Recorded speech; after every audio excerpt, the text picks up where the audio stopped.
happens in public where you have that percentage of our representatives vote for something that has literally not a single defensible benefit for the country and a nearly uncountable amount of risk and negatives for not only us but for people who don't like things blowing up and kids dying all over I mean, it's like, it is so egregious. It's the most clear-cut example I've ever seen in everyone's face of how cash has broken our system and has made it to where the representative, it's broken beyond repair unless we change something extremely drastic. Yeah. Baze, how about you? Yeah, I mean, it's pretty much checkmate. It's pretty much checkmate. I know. You look at everything, feeling a little bit defeated right now, right? I think a lot of people are feeling a little defeated as Americans right now. Yeah, I mean, I saw it coming though. I don't know. It's just crazy. And the craziest part is like people don't even know yet. Like, we've been following all this stuff for a long time. We saw it coming. We were worried about this, hoping that it wouldn't actually get to this point. But like people have no idea. They have no idea what's coming. Like, we're going to talk about all that in the episode for sure. I mean, this is going to be important. We have a good panel to talk about, and I'll let Aaron go here first. What's your thoughts initially on this? So I see the biggest part of this that I'm worried about is our children.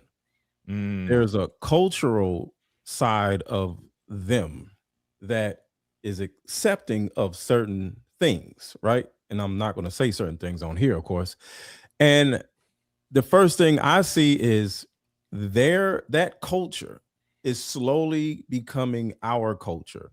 And because we see it happen all the time now, right? Yeah. But I think now that culture is going to be more accepted due to the fact that we now have confirmation that to America, to the leaders, to the elites, to the people that are over our government, that stuff apparently is okay. So the confirmation that those people, not saying anything bad about those people, because I'm sure some good people over there, but overall, their culture is acceptable for our culture to now operate on. That's the thing that scares the hell out of me, the kids. So, yeah, I agree with you. And again, that's why I said up front, this has long downwind effects people are not thinking about. Like, we're right here in front of our faces in America, but the first thing I just want to talk to you guys about, and I think it's important, right? Because you're going to see the anti-Semitism angle is going to pop up. If you don't agree with this, you're a racist or something like that. I think it's important to lead with, this would be treasonous if it was in the country, actual ally, our closest allies, Australia, Japan, Canada, UK. If you were to push forward a bill to merge the Australian military, which is my favorite military in the world to work with, I would say this is fucking treason. Absolutely not. There's so many reasons that we can talk about of why merging your military and your intelligence apparatuses and your means of military production with a foreign country, that, to Jesse's point, there's a million downsides and almost no upside. So I think it's important. I don't care that it's Israel. I think it's even worse that it is that country. But like, this is just, we've never seen anything like that. There's so many memes about the founding fathers right now. And it's like, could you imagine the founding fathers looking at Congress doing this? For like, in intertwining our militaries with a foreign country that has a bunch of negative, influence into our political system as is, right? Yeah. What's your guys' thoughts on that? Are you not on board with that? That like, is this a secular issue towards the specific country, or that the fact that this is just the craziest shit ever? This has never happened for any country anywhere, not just America. And what I think is craziest about it is that, to your point, it makes no difference. Here's the only way that this could represent a good decision for America if someone was looking at it from the outside is if the country we were merging with had a vastly superior military. And so it was okay, that's a good point. We can make that work. But Right. in the reverse, what possible benefit does this serve to us when it is the exact opposite of that? And we already, and at the moment that they write the bill and write the, like the strategy that they push forward with is at a moment where they realize, oh, we're losing support. And so this is like pull the, in emergency break glass. Because what they're doing right now is this is a full throttle flex of, yeah, we do control your government. And we're going to push this through without any, because we're going to lose this now. So we need to get something that is irrevocable in place before support in the country is gone. And we can't do this kind 100%. of quietly. And they're doing it right in the open. It's going to get passed, and there doesn't seem to be a lot that anybody can do about it. And again, yeah, it has nothing to do with it being. I mean, it does, of course, have to do with who it is, right? But no, they like the only way that it would be different is in the example that I gave, which is absolutely not this, obviously. Yeah, Baze, you covered this a lot last night. What's your thoughts on that? I was I don't know where to start. First off, I was trying to look at this objectively, and I was, because it's like what could they possibly have? Like, they literally don't even exist without us. Like, we fund their military, we back them up with our army, and I was like looking at their technology because I'm thinking like maybe they have like a lot of advancements with like the quantum computing and all that, and they don't. The only thing that they have to bring to the table is they have like the trophy systems to shoot down the little drones. And the only reason that we need those is because we just got our dicks kicked in by Iran because they put us into the war to begin with. Because we're fighting the war for them. Yeah. They set us up. Right. They set us up. They're a country of 10 million people with no GDP. We have 350 million. And the sick part is not only is this treason, but they're going to have the ADL and all these other scumbags coming down our throats trying to censor us. And people 100%. like us are going to speak out against it. And they're going to be hitting us with hate speech laws and accusing us of treason. Yep. 100%. Because guess what, guys? Tel Aviv is the new capital of America. Yeah, it's dude. So I do want to, Aaron, let me get your take first on that before I bring up the next thing I was going to look at. I'm going to ask you guys this question, in a minute, like when I get a second to just really think. But this is about religion in a way.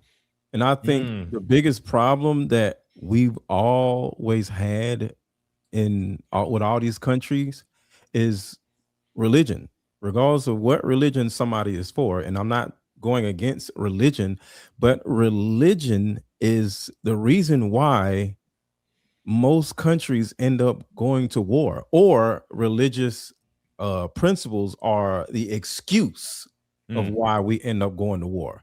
So the first thing I think personally, with low amount of knowledge, is why would America do this? Religion.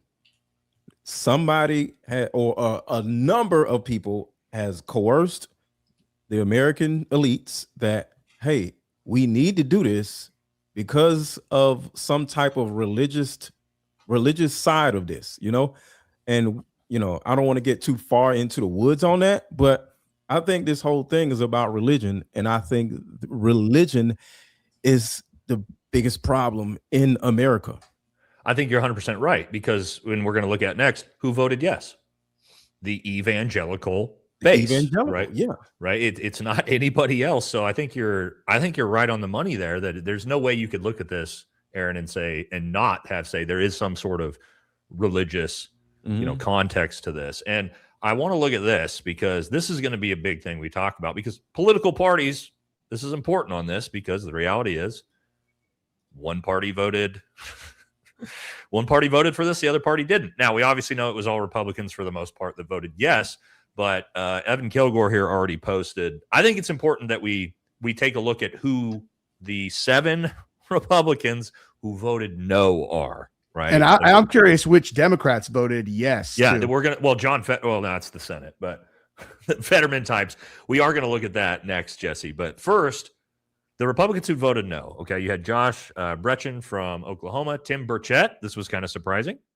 Not really, though. Eli Crane, Harriet Hagman, Anna Paulina Luna. This is pretty shocking to me because she's a pretty hardcore pro-Israel, pro-Trump. So I'm actually kind of shocked. I'm happy to see Anna's been on my show before. I'm happy to see her. Thomas Massey, of course, and Chip Roy. So we did have seven out of 220-ish Republicans who voted no on this. But I mean, that's 99% of Republicans voted yes on this. And well, it's, I mean, isn't everybody, the majority of them a part of AIPAC, especially on the Republican side? Well, on both sides, though, it's partially that. I think on the Republican side, what a huge part of it is that if you're a House rep and the president gets it on for you, he can destroy your career. And so prove that. Trump's the muscle behind this. I mean, obviously, there's a lot of them that would have done it anyway, but I would say there's a very, very large piece of this that is just like, well, Trump's gonna. They just proved they'll primary people who stand up to him too. They just made an example of Thomas Massey. Yeah. And so it's like, go ahead. Hey, vote against it, dude. I wouldn't even call Trump the muscle. He's the lead singer of the band. He's the front man. He's not writing the songs. He's not producing the hits. That's a good point. I think we need to take another look back at those files and find out what kind of role Jared Kushner played in all this. That's interesting. Palm Beach Pete said in the interview that he thinks, where there's smoke, there's fire. I would say, let's see if I'm trying to pull up the Democrats who voted. Yeah, there was like 5 or 6 of them. 6 of them. I think because Donald Trump is scared for whatever reason, and there's many reasons why he could be scared or could have been scared, it causes everybody else to be scared. And they're like, all right, if this guy who doesn't give a shit about anybody or anything for the last 20 years, if he's scared, I need to back off. Yeah, what I mean, though, is like, in terms of the mechanism in the government, I'm not saying Trump is the mastermind. I'm saying that if the president turns his energy towards destroying your career, he is, just because he's got people, doing this. Jesse, he's the enforcer. There you go. Yes, perfect word. Yeah, he's the enforcer, right? Yeah. Like he's the mob boss's enforcer, which is like, hey, you're gonna fucking vote this way, or you're gonna go sleep with the fishes. Right? And this is his legacy. Think about it. All these years, going back to when he came down from the golden elevator in 2015, and all the ups and downs, all the times that he had all of us behind him rallying and all this and whatnot. Yeah, and like this is it. This is how he's going to be remembered. And the way he'll think about it, just because of how his brain is he's going to be like, I was the greatest, the greatest president Israel's ever known. And like, he'll actually say that to himself and be like, I did a good thing, and that's going to make him want to double down. That's going to make him want to double down. The greatest president they ever had. Oh yeah. Wow. You're not wrong. So wow. Now, it's just, I don't want to get into this yet because I don't want to get into like the deep left versus right political side of this. Yes, dude, it's all WWE. It's all bullshit. It is. Throw it all out. If you weren't like one of those people that's like me, that kind of felt like there was people pulling the strings and that like it was all WWE and coordinated or choreographed to some extent, even if the politicians really hated each other. At the end of the day, when did we ever see anybody get held accountable? When did Nancy Pelosi ever get charged with the insider trading? When did Hillary Clinton with the emails or anything else? We never saw it. You bring up a good point because we just saw this today. So on a separate bill that they were voting on was the Stop the Insider Trading Act or whatever they called it. Mm-hmm. So Massey was talking about this. To your point, Bays, Republicans had the bill ready and then they added in, right, voter ID requirement to the insider trading bill. So that way Democrats would vote no on the insider trading bill. So that way Republicans could look like they were trying to push forward to stop insider trading, but oh, whoops, sorry, it didn't pass. Right now, the question is: do you think that the Democrats really cared more about the voter IDs? No, of course or not. Do you think that it was a manufactured no, issue it's manufactured to make sure that they can Yeah. all keep doing the insider trading? And they're all in on it. That's my point. Like both sides knew, and they're like, okay, we can put something in the bill that makes it not work for both sides, and now we don't have to worry about it. The whole thing of like, if there's ever been a measure that I was more certain would not pass than the anti-insider trading bill, fucking right. There's no way they're going to pass that, dude. Yeah. But before, I don't want to get too deep in the left-right paradigm because to your guys' point, I don't think it's that relevant. What I do want to talk about is what this actually means going forward. What does this merger mean? I think people need to understand, and there's some really big context and like the can of worms that comes from this, right? So I was explaining to my audience, and maybe you guys have different takes, but the main point of this, and Jesse already kind of explained it, but obviously the funding to our greatest ally is insanely unpopular with Americans right now. Mm-hmm. Netanyahu knows it. Israel knows it. The American government knows it.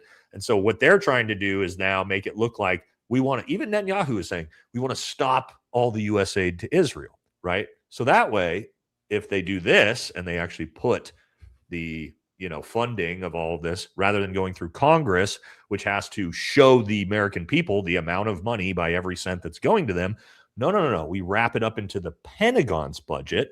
And now, as I showed in my video earlier today, if you don't know about the Pentagon, that's failed the last 8 audits in a row. So the tune of trillions of trillions. Dollars. Nobody has any. And I know I was in the military.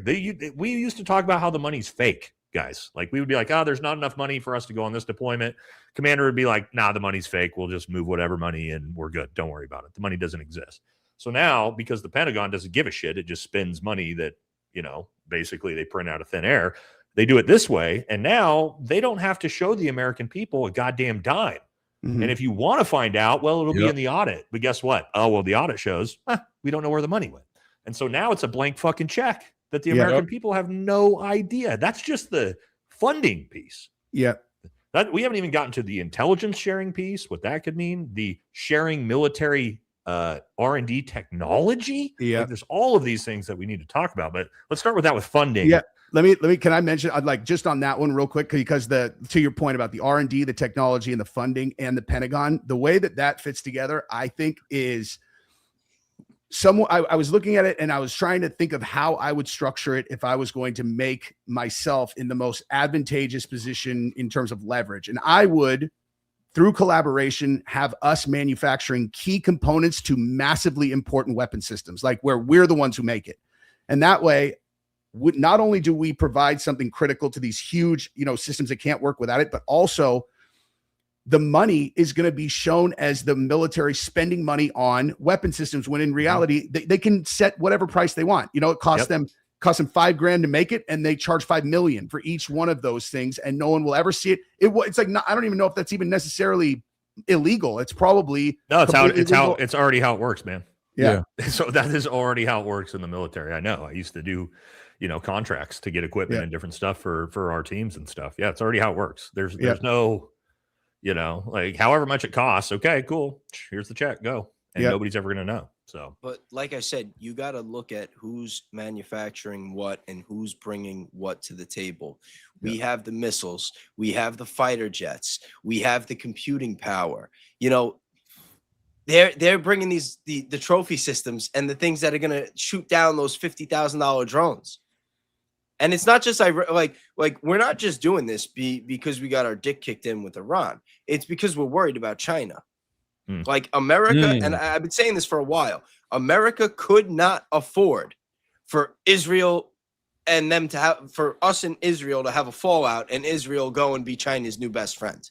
We could not afford it. They already have like all of our data. They've been spying on us for so long.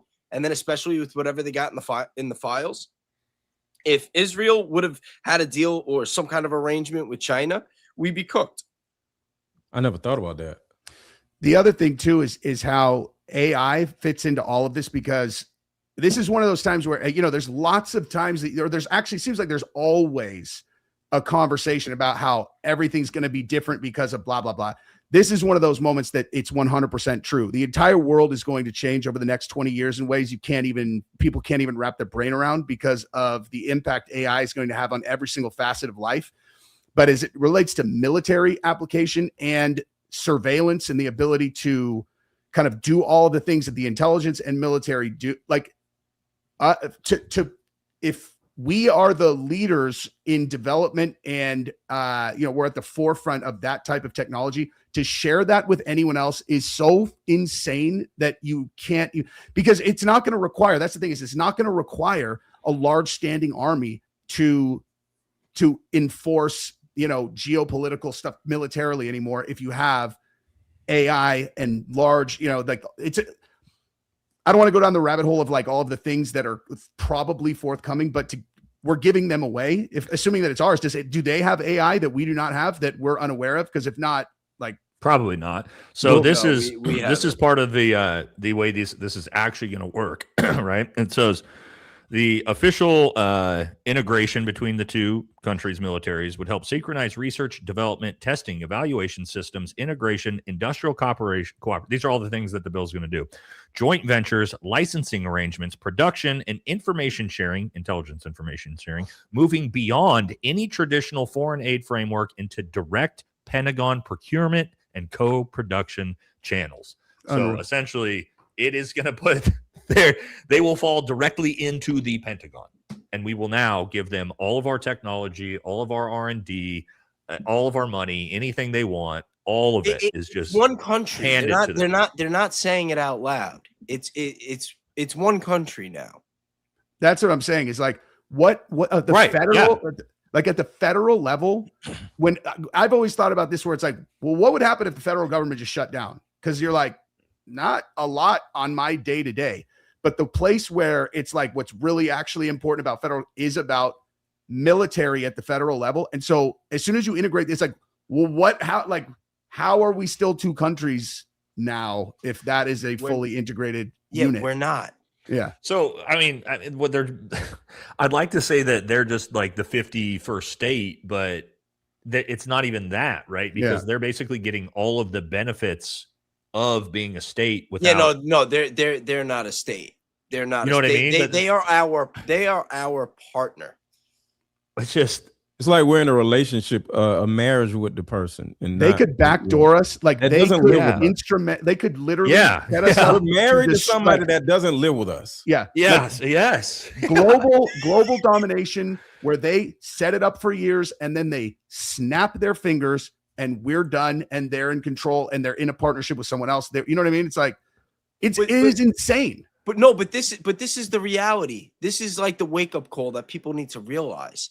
It's already been the case. Yeah. Like our system has already been rigged. We've already been occupied. We've been controlled by we call it the deep state, but it's the people that actually control the resources, the people that control the energy, the military industrial complex, the oil companies, the banking companies, all these people behind the scenes that would never want to get elected into office. They've already controlled both for so long. And at this point, they're just like, fuck it.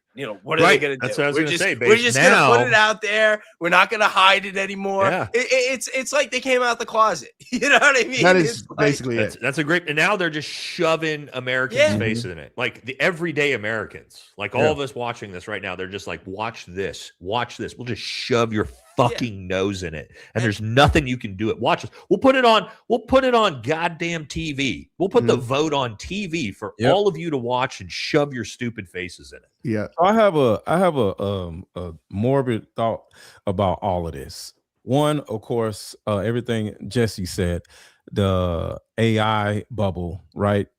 And I want to add to that.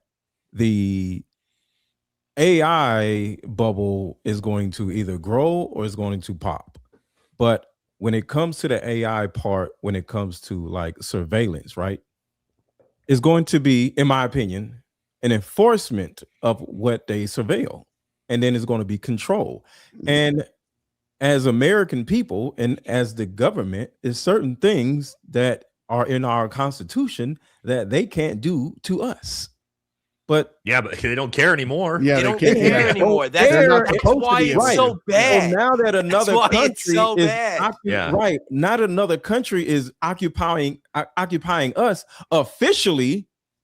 Everything is out the window. This So is a good if they point, need actually. to knock somebody off, they can just do it, and nobody's going to say anything because they did it and not us. So non-American people are now able to use their military on American people.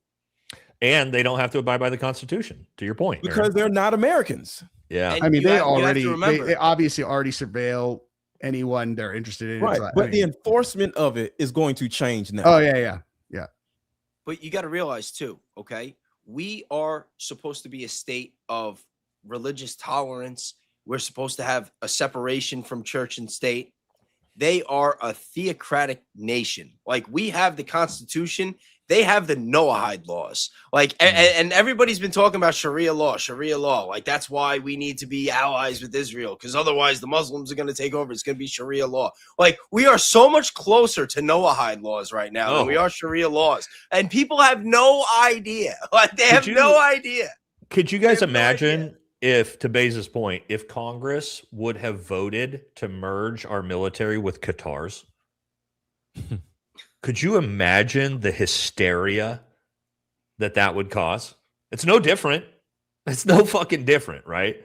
But one's an Islamic nation, one's Well, not. like we gave Qatar that small little piece of the base where they could like test their planes and shit. People lost their minds. People went insane. You're like, dude, it's literally one hangar where they get to test this thing that we made as part of the deal, and they were like, a base on our soil. And we're like, no. Now we're just going to go ahead and just give all of our most classified intelligence as well. You know what I mean? Right. That's great. That's what I want to lead into the next point Jesse just brought up, because this is huge, right? And it is the sharing of everything. I just read you guys. It's, again, far beyond any basic U.S. aid. So typically the way this used to work, we've still given Israel a lot of our highest tech F-35 fighter jets. However, what we do is we give them the dumbed down version of that. So like when we sell them to Turkey or Saudi Arabia or Israel, we don't give them our highest gen tech. Yeah. And we do that for a very specific reason, because if we ever go to war with said country, we don't want them to have the same level of technology we have in their military, in their fighter jets, and their ballistic missiles. Well, what this now does... That's not the only reason, though, because if we give it to them and then theirs gets shot down or stolen, then we're still compromised. Yeah. That's you're one step ahead of me. So that's what we're going to get.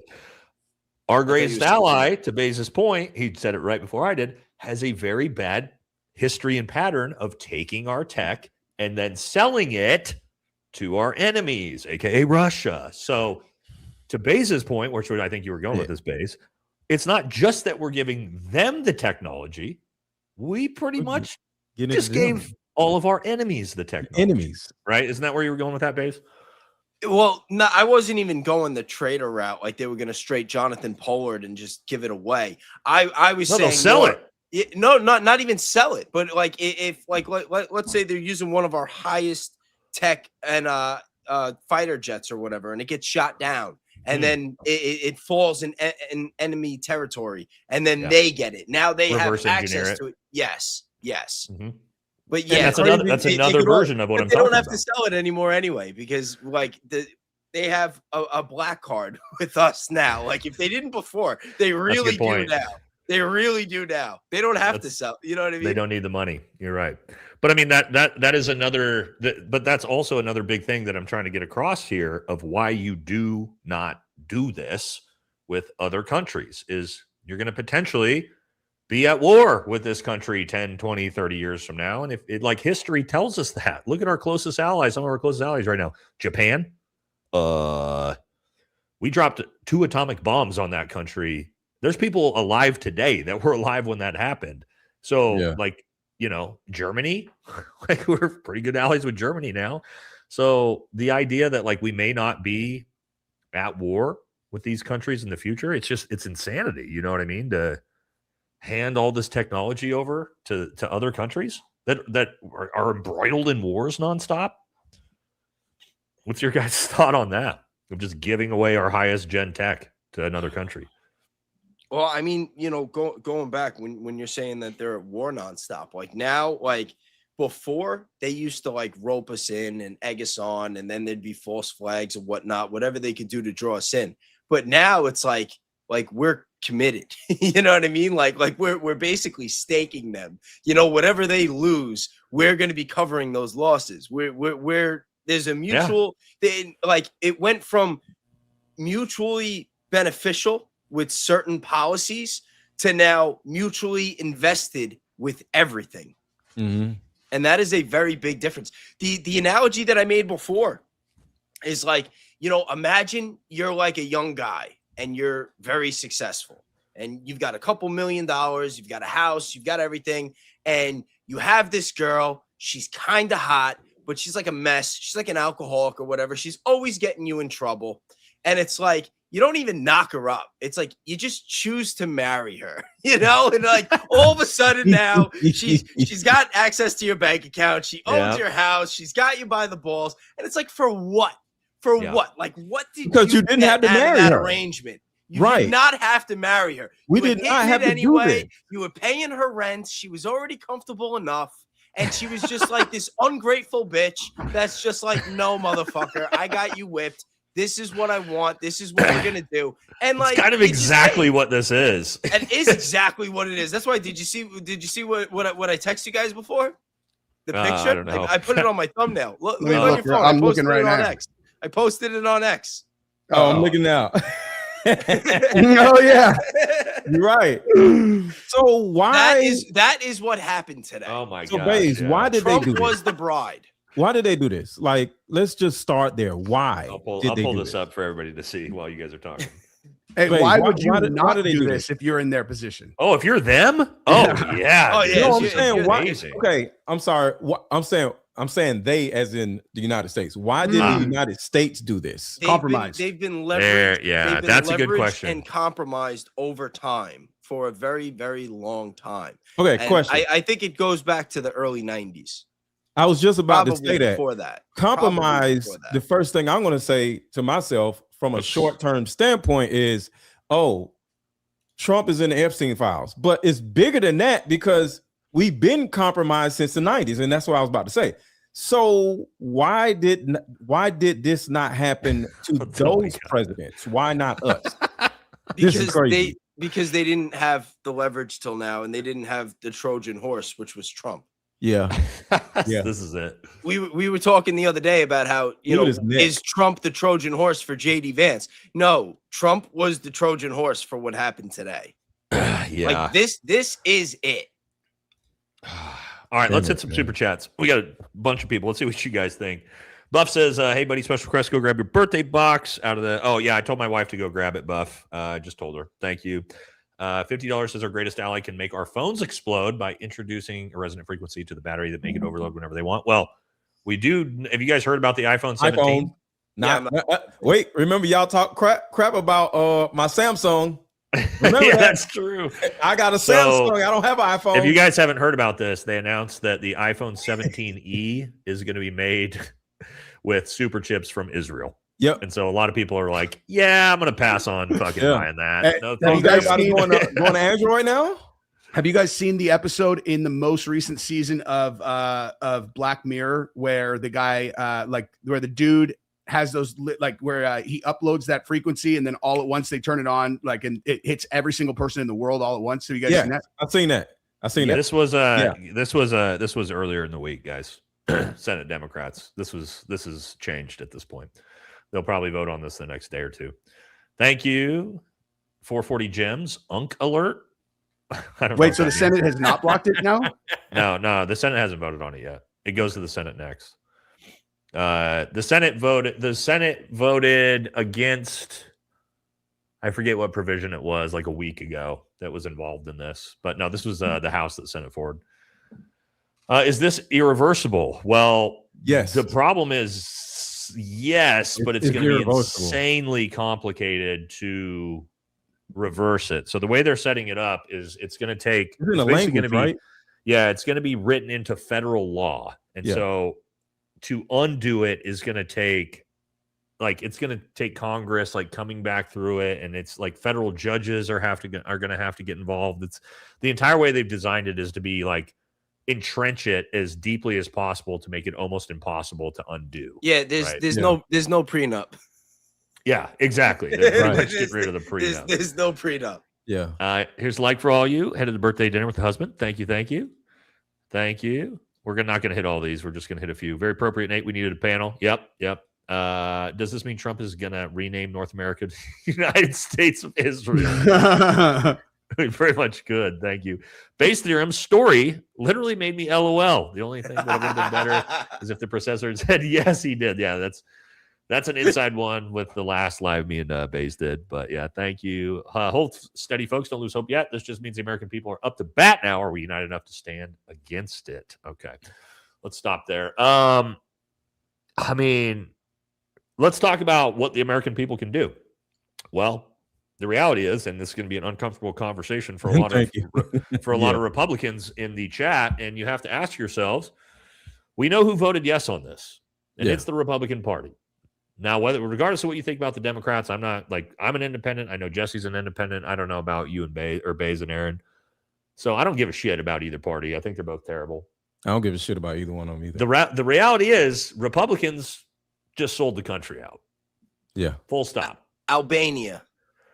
Go watch some videos about what's been happening in Albania the past month. My point is, how do we as Americans, because we are headed into the midterms, all of these Republicans are going to be running for re-election.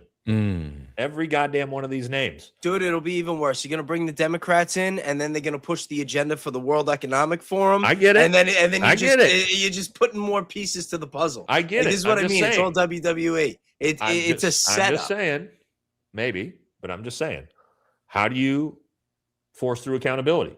For me, I can tell you this, every swinging Republican dick on that list of yes votes, I would never support, encourage voting for ever again. Like ever. I'm pretty much at the point, I'll say it, guys. Besides Thomas Massey and the 7 people on that list that are Republican, I don't think I'll ever support, not until at least past 2028, never give any support to any Republican pretty much ever again. And I'm pretty much scorched earth at this point. After what they did to Thomas Massey, Republicans, after what they've done with this, I'm pretty much full fuck the Republican Party. I want to see the Republican Party burn into the ground. And if that means supporting communists like Zoran Mamdani, I'm probably going to do it up until 2028 because I want to see these. I'm more just like, I want to see them punished. And you can say, Democrats are bad too. Yeah, okay, I get it. But Democrats didn't fucking vote yes. Democrats voted A, to stop all funding to this country this week. B, they're voting to block this. So again, we can say WWE, it's all bad, but it's not at the moment. At the moment, it's one fucking party who is selling out the country. In this, I have a question. But we don't know that. It's just like what I was saying about when they put the voter ID to get it to block. It's I do know that because I can see who voted what. Yeah, but they know they have the votes. Yeah, but you can't prove that, Bayes. What I can prove is who voted yes and who voted no. I have a question. Speculating if it's like some big behind the scenes conspiracy, which I agree with you, it probably is. But I can go down the list. I can see the fucking names that voted yes on this, right? Yeah, for me, I've got the same feeling. Like the pandemic, I have the exact same feeling on anyone who is on the pandemic. So I'm just like, that's what I'm saying. I'm just at options. Thomas Massey, hopefully Tucker runs, dude. I'll vote. I'll fucking go on the campaign trail for Tucker. Yeah, but I love Tucker, but he's out there talking about how amazing JD Vance is now. Right? He just put that out yesterday. What do we all stop voting? Everybody in America. What happens? What happens? They just take. I mean, they fuck every us single. harder. Well, I would say 90% of America just does not vote, and nobody votes, and it just turns into a thing where nobody is voting. What happens then? Well, then they take control of everything. I think, right? At least now you can at least punish individual politicians. This is my point. I can punish an individual politician. Let's say if I've got a Republican congressman in my state, he voted yes on this. I can say, okay, now maybe this is all WWE, but I can punish you personally, specifically, and I can make sure you lose your fucking job. That's where I'm at. I'm at every goddamn swinging dick who voted yes. I want to try to make sure you lose your job. I don't care if it's another MAGA Republican who replaces him. I don't care if it's another pro-Israel Republican. Punish these motherfuckers that voted yes. How are we not in agreement on that? So it just depend on who they're running against for me. I'm too mad about too many things where I would just kind of blank check it. It's like, if there's some new person who's saying the right things, I don't care about left, right, whatever. Like I'm more being like, fuck the DNC, fuck the RNC. Anybody outside of those groups, I'm open to talk about. You know what I mean?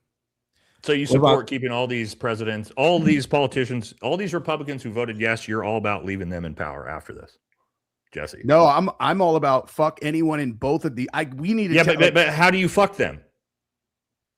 The only way what's your accountability for them? This is my point, guys. Is we're kind of being like, oh well, every side's bad. Okay, well then fucking nothing gets done because we're not going to hold anybody accountable for anything. Nate, what about taxes? I don't want to cause a revolt, so I don't want to go any farther than that. So I'm just going to say, what about taxes? And you know what I mean, because I just don't want to be online being accused of telling people not to do something. No, but I think this is important, right? Where's the accountability here, guys? And give me your ideas then. I'm shooting my ideas out of where's the fucking where is the do we all agree that these Republicans who voted yes just committed treason? Yes. I agree. 100%. Okay, so what is your accountability for these? I don't care about, maybe Democrats are bad or, maybe the next person who comes in is bad. These people who voted yes on this bill, what is your accountability for their actions? You point straight at them and be like, that guy voted for this. And then I'm just saying my accountability is I point at the people who voted for it and make sure everybody knows that they did that versus I'm not just going to give a blank check to just vote for the other guy just because they didn't do this necessarily. If they stood up, listen, if we're talking about a candidate on the other side who stood up, we're talking about treason right now. We all I know, but I'm saying if there's someone running on the other side that's like, you guys understand, they took a stand against this and they're on the left and one, that's different. But if it's just like this guy who did this or some other corrupt asshole who did something else, I'm just saying you might still vote for the Republican who voted yes on this over some other corrupt asshole. No. I wouldn't vote for someone who voted for this. I would never vote for. It's like, okay, this is my point, right? We got to have some type of accountability for this, right? Yeah. I wouldn't vote for them. It's a systematic issue. It's not an individual issue. I want to know. I want to know who they took money from. Right. Those are the people that I want to punish. APAC is the system. But hold on. You guys are not thinking in what is tangible effects for the American populace. Tangible changes that the voter can have. What you're talking about, Bays, that's great. I agree with you. These are high-level things. How do we bring down the whole system? It's not going to happen from the individual voter base. No, we don't have to take down the whole system. The individual voters, Americans, because this is what we're talking about. The subject is, what can Americans do to affect change on this? Not vote for a person that is a part of APAC. Okay, this is a good start, right? Vote with your dollars. Vote with your dollars. Know where your money is going. This is why Ian is so great. Ian coming up with Buyer App. Know where your money is going. Know what when you go to the store and you purchase something, okay, that money's going somewhere. It's going to some organization. It's going to some lobbyists. Find out where your money is going and make sure it's not going places that's going to be funneled back to these scumbags that get lobbied to commit treason against the country. Yeah, and I agree with you, Bates. There is this same problem on both sides of the aisle.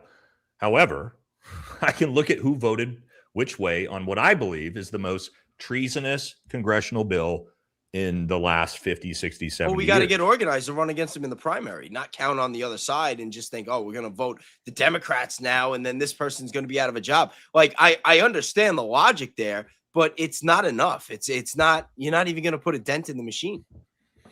Oh, I think you absolutely, I think you absolutely will by individually punishing congressional candidates who vote on specific bills the wrong way. If they lose their seats, let me give you an example. Dan Crenshaw is a great example of someone who decided to fucking vote against the will of the people. And guess what? The social media influencers, me, James and Travels, Tucker Carlson, absolutely demolished this dude with millions of views videos, and he got blown out in the fucking congressional race because we decided, fuck this guy. He doesn't need to be there. Right. So you can organize, you can have these effects at the individual level. Right. But I just, again, at some point, we're going to have to say, okay, 216 Republicans voted yes on selling out the fucking country. Do you not? We got to have some type of accountability. You can't just be like, well, Democrats are bad too. Okay, that's fine with me if you want to have that effect. But guess what? Yeah. I don't really care. Let's say individual seat. If I have a congressional candidate in my district that voted yes on this, I don't really care who's running against him. I want to punish you. I want to punish you for your actions. I want to punish you for your vote. The next guy who comes in behind him, if he's a piece of shit, all right, we'll punish you and you'll be out in 2 years too. But yeah, we got to have some type of accountability. We can't just be like, wow, well, both sides are bad. Yeah, fuck it. You know what I mean? I think that's a little too black-pilled for me.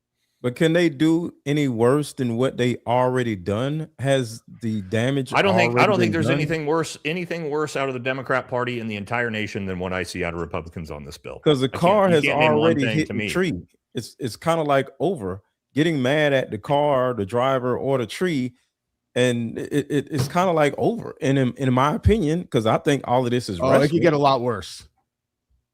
It could get a lot worse. Yeah, it could get a lot worse. Okay. Yeah. Okay. But I mean, and again, that's like the things that I value them, or that I mean,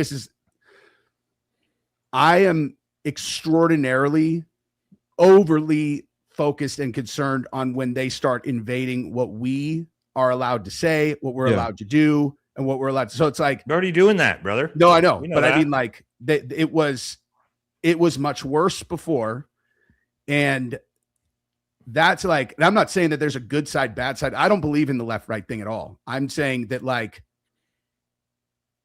that's why I would be afraid to just sign on to any kind of strategy where I'm not individually analyzing each person, because this is to your guys' point. This is what they do. Like, they'll create this thing, like these Democrats that voted no. Like, I get that almost certainly in my mind has to be part of their, like, well, we know we have the votes, so let them think this, because they already know they're going to win the midterms. It's like, let's landslide the midterms, and then they're going to come in the back and they're going to have the next, set of things that they have ready to go. Like, they just do this forever. That's why they always win and they always have control. That's always been my theory on why they hated Trump so much initially, is because I think that he was like the only candidate who ever like accidentally slipped in and got elected because they thought he had no chance of winning. And so they let him go against Hillary. And then, all that stuff happened. So he wins. And all of a sudden, and dude, Trump's personality, it's like, they're like, okay, this is how it works. He's like, I got it, dude. I got it. You're like, no, you don't fucking got it, dude. You got to listen to some people initially. And he's like a bull in the china shop. So then that's how I think they ended up with like such an adversarial relationship initially. But like, yeah, I mean, they always win. They've seemed to always win. And I think that they do it with, I mean, this is a very, very meaningful and complete, I mean, like we've been talking about. And this is the reason why I think all of this is wrestling. You mean like who voted for who like, yeah, it's WWE wrestling. In my opinion, this was going to happen no matter what, no matter who. And they had to list who looked like they voted for who and what. I think this was going to happen regardless. So I'm not disagreeing with you guys. And I'm also not disagreeing with the idea that our vote's probably not going to change anything systematically, to like Bezos' point. I'm not saying that voting these people out or voting a specific way is going to change the system. What I am saying is I can individually punish a single motherfucking politician and give him no more job, which is a decent start, right? So to Jesse's point, he says, well, I'm not going to judge people. I'm going to judge people, each person individually. I agree. I'm going to, and I can automatically judge all 216 of those Republicans individually based off their yes vote, to know that I would never support or vote for them based off that ever again. And I want to see them punished. And I want to see them removed from power. And I don't care if it's someone just as bad as them, because at least they who signed on the dotted line to sell out my fucking country are being punished for it, and they lost their goddamn job for it. That's what I'm saying. Yeah. All I'm saying, we agree. Like, I would like to never vote for them. I'm saying, but there's kind of like two steps. It's like, A, would you ever vote for this? No. Next step, would you vote for their opponent? And then it's like, maybe. It's like, there's just, I don't have enough information to blank check. I would vote for their opponent, who is, I mean, there's 200 of them, it's just But I mean, we're aligned 75% of the way there, except, you know what I mean? Guys, let me just bring something up, okay? Going back to the files and with Pam Bondi. Pam Bondi got that job to cover up those files and fall on the sword and go into the private sector. For sure. You really, at that point, once that was done, a lot of these people that voted for this today, they were probably already, most of them were probably already getting voted out anyway. You don't think that there's some package waiting for them too when they get voted out in a couple of months? And that is my point. Think about it. They don't care. I think that's a good take, Baze, actually. Yeah. They don't care if they get fired. Like it's like I said, I don't want to be morbid. It's all wrestling. They don't care. Like it's just not a sprint, cycle. it's a marathon. Yeah. Because if they get fired, you don't think they're not going to get another job somewhere in that, that world? Well, we know they are. We know they are. Yeah, they don't do nothing but go from here, then they go over here, and then go to here. Like it doesn't matter. Yeah, it's just a position. All these new companies that are going to come out of this, all these companies that are going to. Well, let me scumbags that voted today, they're going to be sitting on the boards. They're going to be getting nice, cushy checks. Let me. I was on Congress. Hire me.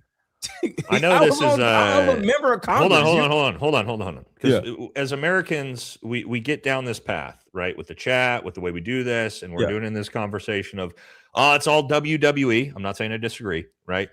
We can't change anything. Our vote doesn't matter. None of this matters. Okay, well, that means there's only one solution left. And we all know what that one solution left is, right? If all of these things don't matter, there's only one solution left. And it's the solution you can't talk about on YouTube, right? Because we'd all get in big trouble if we talked about it. It's an R word, okay?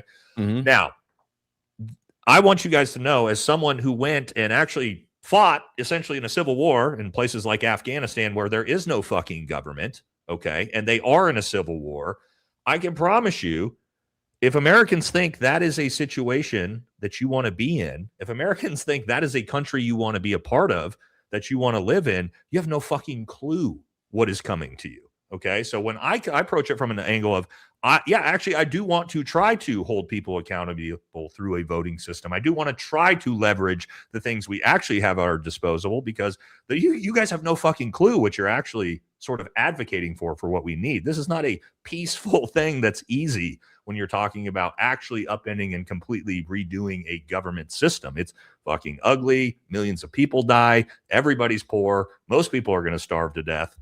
So again, it's easy for us to be theatrical about this, but we're living in the real world. And in the real world, that's not about to happen. And if it gets to the point where that's going to happen, trust me, nobody fucking wants that. So no, but I'm not saying that. Voting. I'm just saying it's very easy for us to be like, it's all fucked. There's nothing we can do. Okay. If we want to be that black-pilled, that's fine.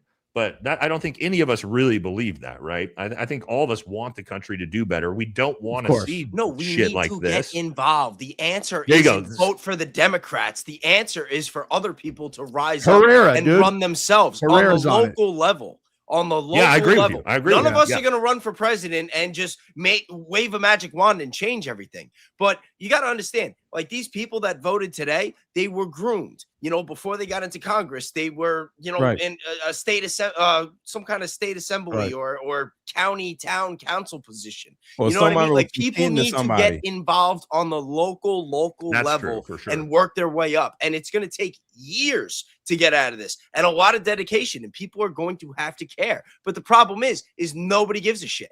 Everybody is all about instant gratification. They're all on their phone. They're all on Instagram. They're all watching porn. They're all sitting around jerking off, and nobody gives a fuck. They work their jobs. They get drunk. They get high. They smoke. They do whatever they got to do to get off and get by, and they just stay on the mouse wheel, and the world just keeps spinning, and they got these hopeless fucking attitudes. And I mean, that's the whole reason why I do this. Like, I couldn't do it anymore. Like, I wasn't going to be one of those people. And I think that it's getting to the point now where people need to wake up and realize, like, if you don't know what's going on because you're too busy with your 9-to-5 job, then, you took the bait. Like, you're stuck on the mouse wheel and you're part of the problem now. Like, people need to start waking up and realizing what really matters in this life. And that especially if you have kids, if you have grandkids, like now is the time to like stop fucking around and get your priorities straight and start making the changes. All the changes start at home, and then from there they branch off to the local community, and that's the foundation. Nobody's coming to save us. No, I agree with you, and you do have a good point. I'm not suggesting. I want to make clear. I'm not suggesting, hey, vote all Democrat, all your problems are going to get fixed. I don't believe that. I believe what you guys believe. It's probably going to usher in the same type of bullshit we just had. For example, following COVID and Biden and the Democrat control, what happened? That's why Trump won. It's the only fucking reason why Donald Trump won was a massive referendum against COVID, against the border, right? And so we said, here you go, Republicans. We're voting against the Democrats because they fucked up. And then what did Republicans do? They walked in and they fucked everything up. And now, because of this fucking bullshit, in a couple of years, we're probably going to have scumbag Gavin Newsom as president. And then God knows what's going to happen then. So, that's my point is... He already fucking bent his knee and kissed the ring over there and kissing the wall. You know what I mean? Like we're not voting our way out of it by voting for the same people. So that's what I'm saying. My point is, I'm not necessarily just going to vote for the other side that's going to fix all the problems. My point is, again, I want to vote to hold the people responsible in power right now accountable for their actions. We have to do that.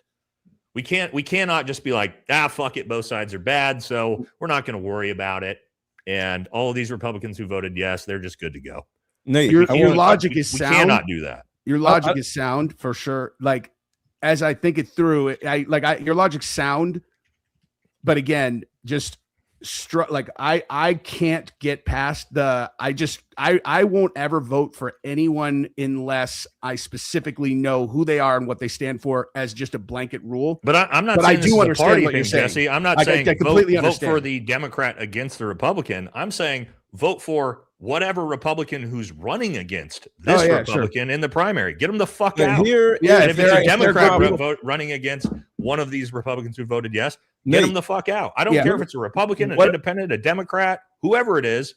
These motherfuckers who voted yes, get them all out. And Tucker's been talking about starting a third party. And I know like people talk about that. It's kind of like, oh, it won't ever work. But right now is the first time that in my lifetime where I can see a path to that actually happening, because the way that information is distributed has changed so much in the last 10 years that because you couldn't do it before. The entire process of anyone even knowing who's running was run by mainstream media outlets. Now it's like the reason why Trump and all these guys and these candidates snuck up on him so hard was because they didn't realize how much the world had changed and how important it was to do. Like, to think of someone passing on doing the Joe Rogan podcast in the election is insane. They just didn't understand. Now we have this very, very maybe tight window where someone like Tucker or someone like whoever, I don't know, like if there's a Democrat, I mean, I guess he swore off the Republican Party anyway. So, like someone could legitimately start a third party that could gain steam while they haven't figured out how to shut it down yet. But it would require someone like Tucker. I want that to happen, Jesse. I think me too. What would that look like? Okay, because I think Tucker had mentioned it. I've talked a lot about on my channel that you actually have. I look at it as like a populist movement. Yes. Right. We talk about America first, but really what America first is just populism. It's like we want it, whatever is going to put our nation first. That doesn't necessarily, and there's a lot of people that like that idea. Democrats, independents, Republicans, and you sort of have this like populism sort of from left to right. Okay. Yeah. To where you've got a lot of populists, let's say like Anna Kasparian. I was just going to say me. Yep. Like we are on different political spectrums, but we agree on probably 80%, and we could 100% be in the same party together if the party made sense. But what does that party look like for, because you have to pull from, to get this third party to work, it's got to pull from the left, independents, and the right to be big enough to have an impact. What does it actually look like? That's exactly it. And that was like, now it's like an idea you planted that now I can feel trickling through my brain, because that's exactly it. It's like if me and Cenk Uygur, who I know, like we've done each other's shows a bunch, like and any time that I talked to him, even the very first time, I was like, what do you think that we disagree on so much? And like when we were going through, it's like it's literally a cultural make-believe unless they are part of the, like anything that has to do with prioritizing race and gender and any of that stuff as important to making decisions of policy. Fuck that shit. I will never, ever, ever get on board with that stuff. But outside of that, it's like we agree on so much stuff that if we can, that's essentially what it is a couple of symbols of people who previously appeared to be on diametrically opposite sides, and now they're not. And it's like, and then they talk about what the platform is, what they stand for, and why it's a good, whatever, what's the right word, union or whatnot. I have a hot take. Y'all ready? Dude, what if this is a hot take show right now for sure? So, what if voting was a form of laziness? What do you mean? I want you guys to think about this. If the American people think that all they really have to do as an American to make a change is to go and vote, then they go and sit their lazy asses back down. That is a form of laziness. Yeah, what me and Bays are saying is forget voting. How about, like, for an example, everybody watching our content, that's a bigger effort than just going somewhere and then going back home. Yeah. They are literally putting their energy, their attention, they're commenting, they're sending super chats, they're actually contributing to our channels. That is a bigger form of voting than just going to a ballot and typing something and going back home. Because going back home and sitting on your lazy ass is the reason why. Because the thing about it is, voting to me is lazy. You think you just, because I don't want to, even though we have to. Because everything you said earlier, Nate, I agree. We can't just turn around and just think that this whole ecosystem is going to fall apart and we're going to be happy. We're going to be struggling, right? But we are a bigger part of the ecosystem than they are. But because we just go and vote and then go home and, look at TV or just eat whatever, we look at them as the biggest part of the ecosystem. If we start actively doing things, actively voting with our feet, voting with our thumbs, voting with our keyboards more often. With our wallets is a big one. With our wallets, right. And we start actively coming together. I would say this is the best opportunity. Just look what we do with Candace, what we do with Barron. We can collectively vote with our attention. That's a good point. Instead of going to the ballots. And when they see our attention, our overwhelming attention on Tucker Carlson or whoever it is that we deem as a person that we would like to lead us, that right there would change everything. And on top of that, we stop voting. Then they would turn around and say, okay, something is wrong. Nobody is voting for this guy. Nobody's voting, but they're doing this instead. We'll change the entire narrative of the United States because of social media. It's a sharp take, very sharp take. And it's also, and aside from just voting, I've thought about this a bunch too, where it's like voting is one example. The other is like people who say that they're advocates of fill in the blank, whatever. It's like, like I would always talk about how like the people who are constantly talking about the, the problems in the Black community, whatever. Now would be like, instead of posting on social media, why don't you go to those communities and volunteer your time so you can show these kids that there is a grown-up who is making real money, who has a life that they can have also if they show them how to do that. It's like post on social media. They're not, like that's like not go show them. Yeah, because posting on social media, just looking at it from the other end, is not enough. Exactly. So posting on social media about something that happened in the Black community, as an example, is the same way as people going to voting thinking something's going to change. The effort is going to, and remember, I talked about this in the chat, but I'm not going to say anything about it here. But I was a part of something where when something went on in the Black community, no matter what state it was, we would organize and go there and pull up on the people and be like, yo, what the hell just happened? And it actually changed narratives. I was in Kentucky when Breonna Taylor got unalived by the police. She's the one they shot through the door, right? Yes. Yes, we helped change the narrative that was going on in Kentucky involving that particular situation. But the thing about it is, voting itself to me is lazy. Just commenting on something is lazy. We have to do everything. We have to be responsible for everything and everybody, and not just ourselves. I think we have a certain amount of individualism within ourselves as individual people, but then we think we can go vote. And that alone is enough to show that we're not an individualist. Nobody's working. Nobody's out in the community. Nobody's actually, we've definitely lost that for sure. Right. Instead of just being in the comments, start your own YouTube channel.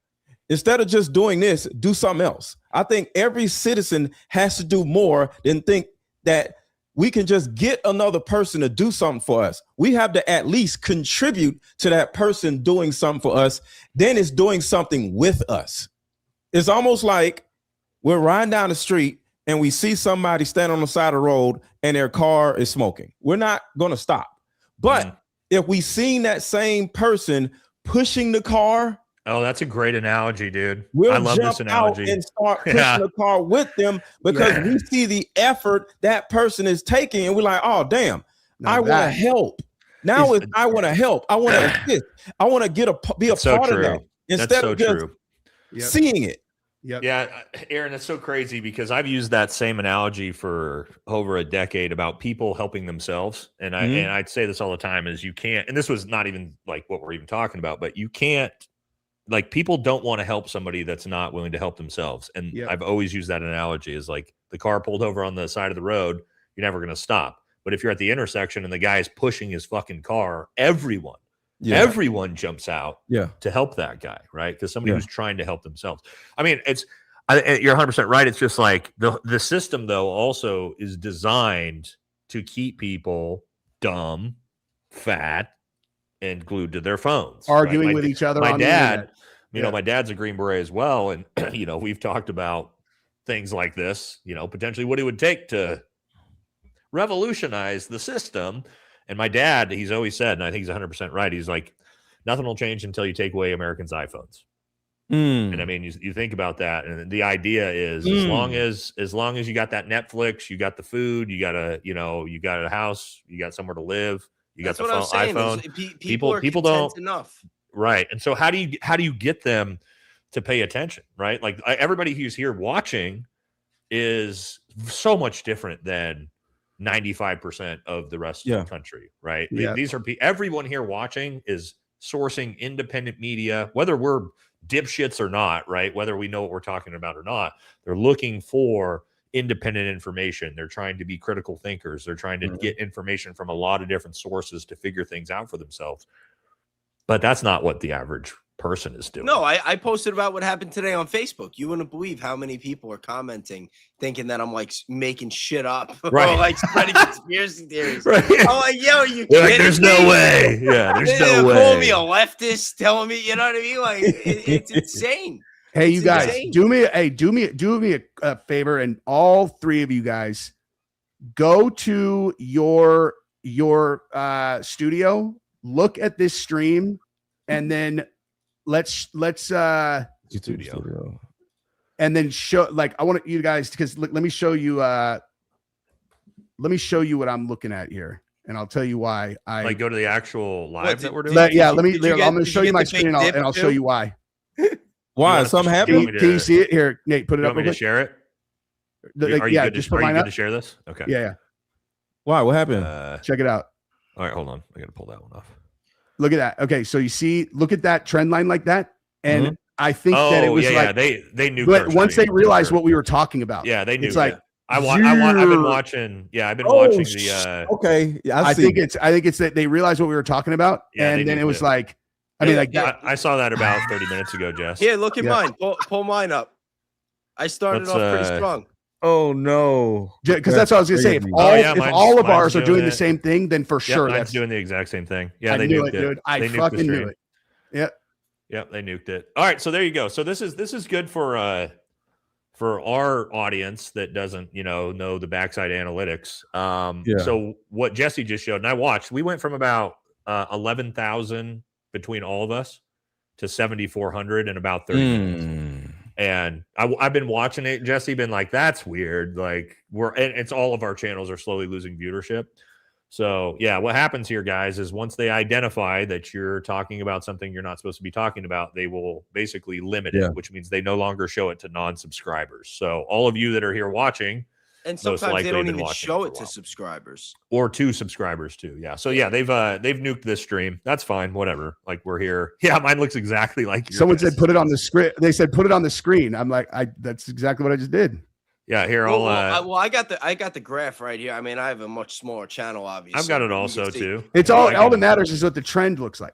It's like, look, here's my trend over to the right here, guys. Hey, does that ever happen while you're live? Not while you're live. Never happens like that. No, not while you're live. Usually the first 90 minutes is like you get growth, and then after 90 minutes it'll start. So you guys can see the way it started out here. 800 per minute, 800 viewers per minute, and now we're down to 258. Yeah, they just nuked the stream. So when I started, it was like 500 per minute. And then literally it got to where it was like 400, and then it just they nuked it. It is what it is, man. So so there you guys know. So you guys just got an idea of what we deal with our channels.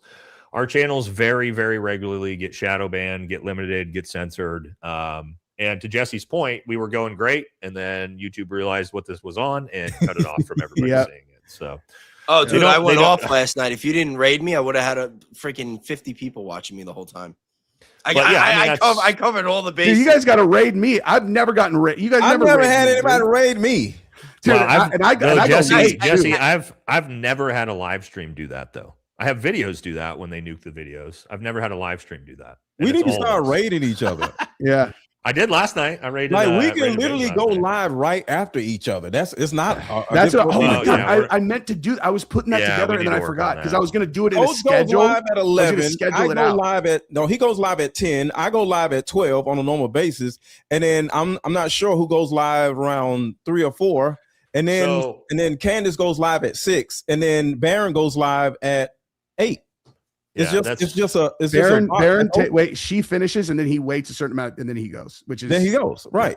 But there's a spot between, I would say 3 o'clock and 5 o'clock that nobody's going live, but that there actually would be all of us right there. Perfect. But yeah.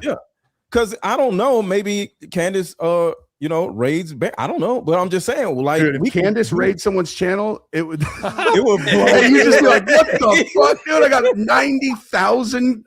That would be. But she does say, "Okay, Baron is about to go next," so she'll say that to her audience. Yeah. So she probably doesn't rate him, but she would say, "I mean, Baron's about to go next." I rated Baron a couple times last week. I rated Baze yesterday, so I'm trying to do that more often. Yeah, you guys. What? And by the way, to the audience, what a raid means is like you can set up your channel to where you accept raids. So if someone has a live stream audience and they're about to go off, instead of just shutting down the stream, it passes the entire audience to the next person, the channel that they pass it to. So it's like, obviously you would send it to your friends or whatever. All right. Do we want to, I think we probably ranted enough. We're all pissed off. Yeah. Let's hit some super chats and then we'll jump out of here. Obviously. I'll say one more thing though. Yeah, go ahead.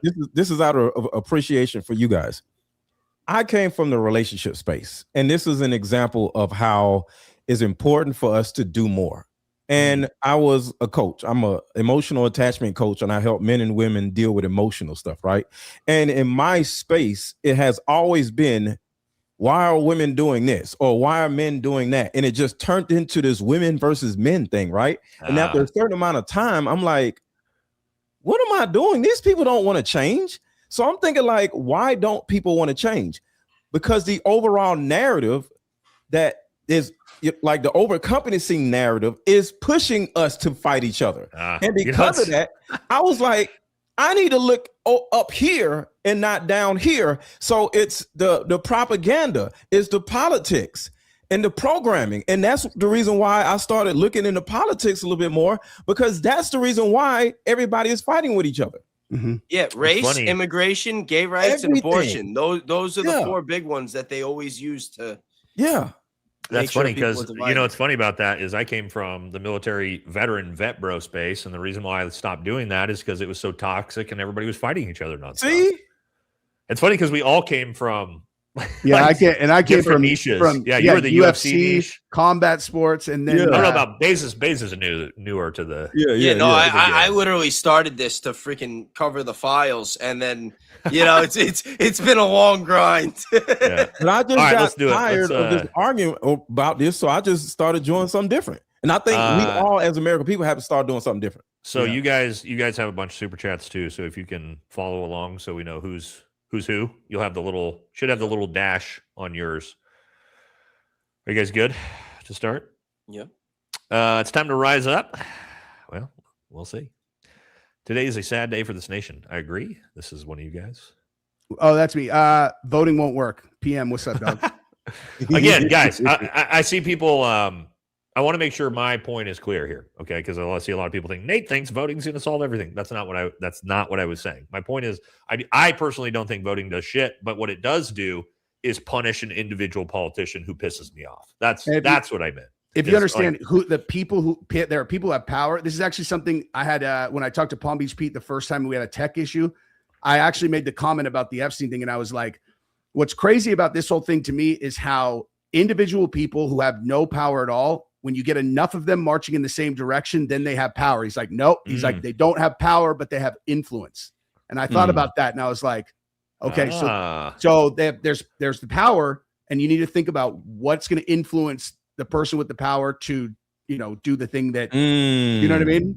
That seems like something Jeffrey Epstein would have been very good at, by the way. Pretty insightful. Pretty insightful from Palm Beach Pete there. Yeah. That's crazy. All right, one for you guys. Is that you, Jess? No, it's not mine. But 1,000 gems. Hold on, let's make sure everybody knows who's who, right? So I don't know who. Let's make it. So, Baze, Aaron, if it's got a little chain link thing next to your name, those are yours. Gotcha. Yeah, I got my studio up, so I know who's coming. All right. That's got to be Mr. LetGo then. Okay, so 1,000 gems, Goat Therapy. Shout out to Goat Trophy. What? Oh, you said therapy. Goat Trophy. M Lightning 376. Thank you so much. If that's South Gas Stacker says you should actually watch Jonathan Maggie Hagerman's 60 Minutes Australia about their book into Trump regime change. Interesting. Haven't heard of that one. For one of you guys. So fine. Hey, what's up, dude? This is the single most blackpilling event to ever happen, at least before there was hope. That is all gone now. I mean, it seems like it's low hope that we'll be able to reverse it, but maybe we'll see. But here's the thing, guys, and I get blackpilled really easily, and I try not to do it. I try to pull myself out of the pessimism. Mm-hmm. I try to see a different angle of this. I hope from the optimist angle in me is that this is so brazen and so in America's faces that it's going to cause a backlash, and it's going to get more people to start waking up and paying attention, and more people to be like, what the fuck is this? Like, people who may not have been paying attention are going to see this and be like, whoa. You know what I mean? Well, I don't know, but that's my hope. Devil's advocate for a second though, and ask you guys something, because we're only working with the information that we have. We don't know what all these people know. Do you think it's possible that there is some sort of internal conflict between the deep state, our government, and globalists, and whatever's going on, that it's so bad that Trump and the Republicans actually felt like this was the best option? No, absolutely fucking not. I would say the 0% likelihood of that is very, very low. 0% chance. I'm only asking. No, it's more likely that they all like that fucking money that they get for their political campaigns. Yeah, they love being a congressperson. They fucking love it. I don't think that the blackmail side of it is anywhere near even as prevalent as just the money. It's just purely that money printer that funds their campaigns. And I'm sure there's a lot of people that before they became a congressperson, what was their life, and now they're a member of Congress. Everybody sucks them off everywhere they go. Dude, Jesse, for all you guys, I don't know if you've watched JP Sears' video where he talks about MAGA influencers and basically how they're getting drawn in to being, just cuck shills for this stuff. And it's a really interesting video because he says right up front, it's not the money. Like we all, the 7K club, that's what we all figure. And when you watch that video, it's very interesting. You guys should watch it. He breaks it down because they tried to do it to him. And he's like, it's not the money, it's the access to power that gets people. And you start being in the club.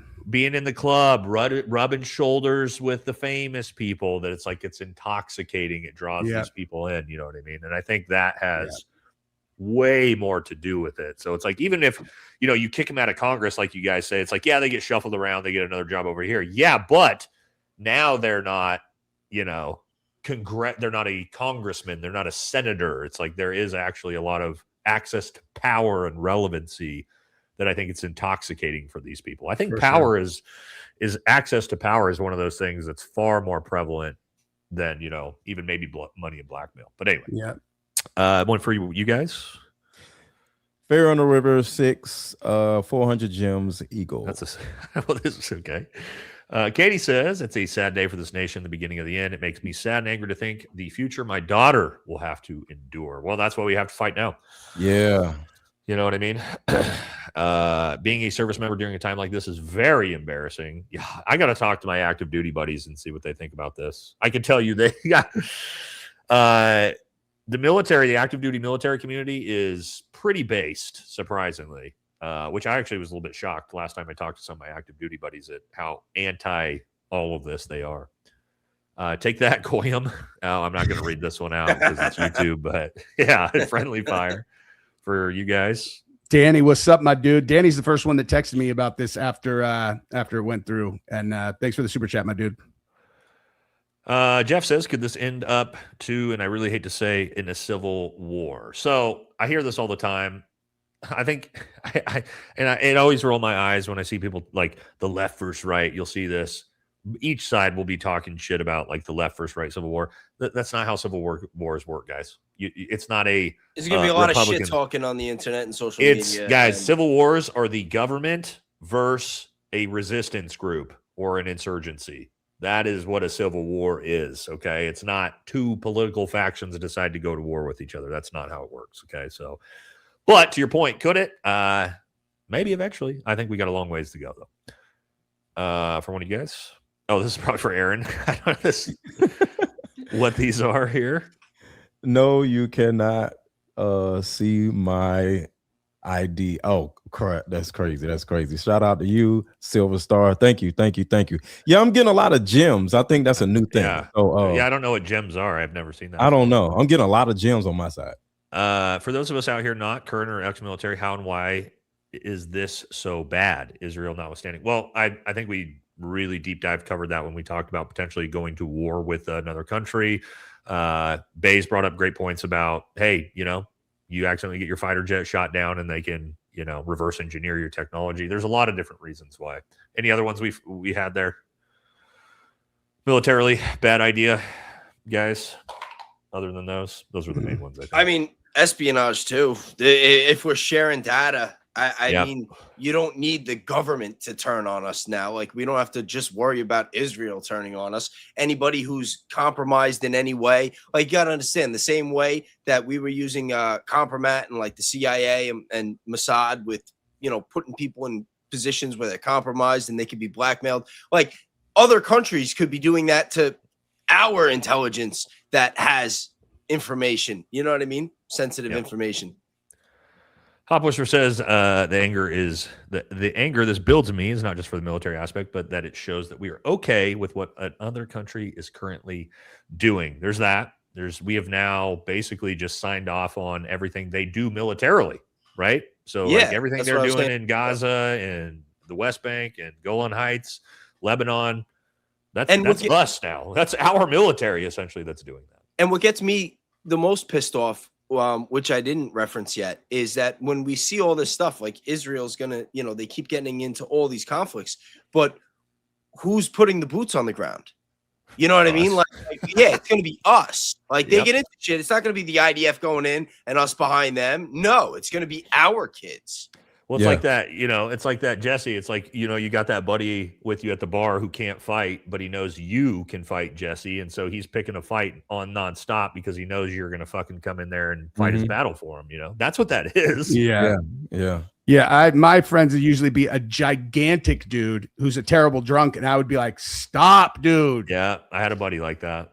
Yeah. Oh, Nate, did you ever see the reel where you had to have seen it? It was all over IG. I know you're a wrestling fan. Where you see Paul Bearer coming out and it's got like the Israeli flag over him, and, then, all, and then all of a sudden Kane's music hit. You see Kane coming out with the American flag. Yeah. I have seen that one.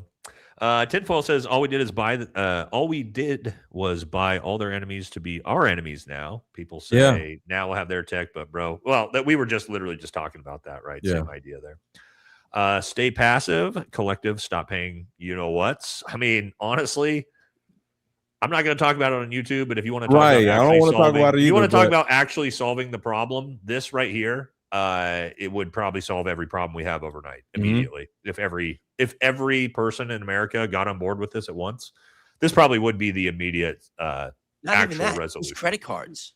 Just credit cards. Stop paying your credit card debt. I've heard that one's kind of a well, we're not suggesting that on this channel, of course, but no, it's a hypothetical. Couple winks. You think this is a reason for you know what? He knew they planned this. No, I think that gets a little too far down the road. No, I think that this was coming. To your guys' point, you said, or one of you guys said earlier, this was coming no matter what. And I think that too. It would have been interesting to hear what Charlie Kirk had to say today. Yeah, it would. It would. Yeah. I actually think he wouldn't have said anything because at some point they would have just gotten bore down on him so much where he would have just stopped talking. I don't think he was ever going to publicly go against Trump. Right? We talked about that before, and I agree with you guys on that. Trump. So at some point, if Trump really wants to do this, Charlie Kirk would have just stayed quiet. He campaigned behind the scenes, and if he lost, he lost. Yeah, I agree. I agree with you guys on that one. How many of us called our congressman before the vote? I did. I sent the note. It doesn't do anything. I sent the text message script to send. Hey, you says America-only citizens have no allies, not Japan, not Australia. Those country leaders and military apparatuses are allied with other elites and oligarchs. This is all going according to their plan. We are on our own. I don't know. I've worked with both the Japanese people, military, and the Japanese, Australian soldiers extensively. They're just like us. So I'm not going to say we should write off our allies. I'm not an isolationist that way. Personally, I don't know how you guys feel, but yeah, we currently are about to be us in Israel versus the world, and I don't like the idea behind that personally. And we can't lose allies because of that. Well, we are though. That's my point. It's not just going to be us; it's going to be us and them versus everyone. And no, thank you. That's for you guys. That's me, Shauna. Thank you very much. I keep wondering if this is why the U.S. isn't in the Book of Revelation. The United States. I have no strong or educated opinion on that. Thank you very much. Yeah. Mark my words, this shit will be tied to the mass surveillance with data centers and Palantir. Just look at Gaza. I 100% agree with you on this one. This is coming for sure. It's already here. Can't we control them now? Make them do what we want. We could. But we don't. For you guys. It's me. Volunteering for the libertarians. Government hates us. Yep. Yeah. Sad irony is that Republicans will be the end of the republic. The provision of evangelical faith and politics post World War II got us here. There's a lot of truth to this right here, especially the second part. Yeah, post World War II, Schofield Bible, evangelicalism in America has been a big problem. Which I hate to say because I was evangelical and I no longer am, but it is what it is. Jeff says, I'm glad to see you all bring the light in the darkness. That's what we all need to do. Thank you. For you guys, these are more of the gems. Oh, that is mine. Ali, son, Bittner. Shout out to the gems. Thank you so much, Silver Star. Merging militaries and intelligence. Oh boy, WTF. Well, we're here for you guys. Hillbilly Hitman says, that's a great name, dude. Hillbilly Hitman says, Iran steals U.S. secrets via Israel, a future story. It's I can't even if we could see every actual move that's at play right now, I think it would be very disheartening. Yep. As the world crumbles, that's a good one. Damn. If you allow a government, they will proceed to, you know what? The Patriot Act did nothing. Look in the mirror tonight and find the excuses why you don't stand tomorrow. We are comfortable in our cowardice. This is true, 100% true. But I mean, it's just one of those things. How do you get individuals to stand up? It's got to be a collective movement, and it's got to be spurred on by an event. That is what launches revolutions or whatever you want to call them. But this type of event should be one. Look at Albania, right? Albania had this event. The Kushners came in and tried to destroy the island that they want to develop. And what did they do? That was their trigger event to say, nope, we are going to throw all your shit. Yeah, we're going to run you out of here. We don't got to get into details on how they did it. But again, this is part of the problem with America is like, we're so comfortable because of how good we all have it that it makes it much, much more difficult to get everyone to that place, right? Because if you have a lot to lose, you're much less likely to want to be engaged in that. You know what I mean? Does that make sense? Yeah, it makes perfect sense. AJ says you can find out where senators and Congress. Okay, AJ. Well, we're not gonna. Hold on. We're not doing that. No. We're not doing that, AJ. No. Don't do that on the channel. That's a big no right there. Let's see. Washington, Mary Gliscamp Perez voted for this. Primary her ass out. I'm all for it. Yeah, if she voted for it, get rid of her. Corey says, since we are at war with the IRGC, committing acts of treason during war is punishable by firing squad. Well, times are different. All the things that we used to do, can't even talk about it anymore. How about we stop funding the Department of Defense until they can pass an audit, exclude normal pay to our soldiers, keep the funding, but everything else is funded until they can actually pass an audit. Well, I mean, it seems fine to me, but we're not going to do it, dude. They have no idea where the money goes. They seem to be going the opposite route, and they want to push a Rubio Hegseth ticket in 2028. Oh, the JD Vance and Erica Kirk one freaking burned to the ground. Everybody support Nate's Friends Horse Rescue. Yes, thank you guys so much for those of you who donated to the nonprofit that we're working with. Horse Rescue? What happened? Oh no, it's a nonprofit here locally that I'm helping support. It's a horse and animal rescue that also then works with homeless veterans and veterans with PTSD to basically rescue animals, but then also get those animals get access to the animals for homeless veterans and veterans with PTSD to try to help both the people and the animals. So they were very, very appreciative. You guys were super generous. So thank you very much for that. You guys? Yeah. Crochet Crafts and Crime. That's a great name. It's rands, not dollars. Well, thank you very much. Thanks for keeping us updated. Hi from South Africa. It's wild how people all over the world are so, interested in stuff like this. Yeah. Welcome, everybody, to the Kofefi era of American history. Yep. Corey says, I'll say it with some money this time. We are at war with Iran, acts of treason. Okay, I can't read that again. This is my understanding during enlistment. What changed? I don't know. What did change? What changed? Like, that used to be normal stuff. Like, you committed treason, you were punished for treason. Now it's just like, well. The atrazine in the water that made the frogs gay. There could be that. Thank you, brother. Chris says, so I guess enlisting now would be a harder pill to swallow. How can I serve my country when it doesn't serve itself? Yeah, I mean, this is a tough sell right now to young. Also, yeah, to like Gen Z. Here's another problem. Gen Z is so based, and that is your demographic to join the military. Young Gen Z males are the most base. I promise you.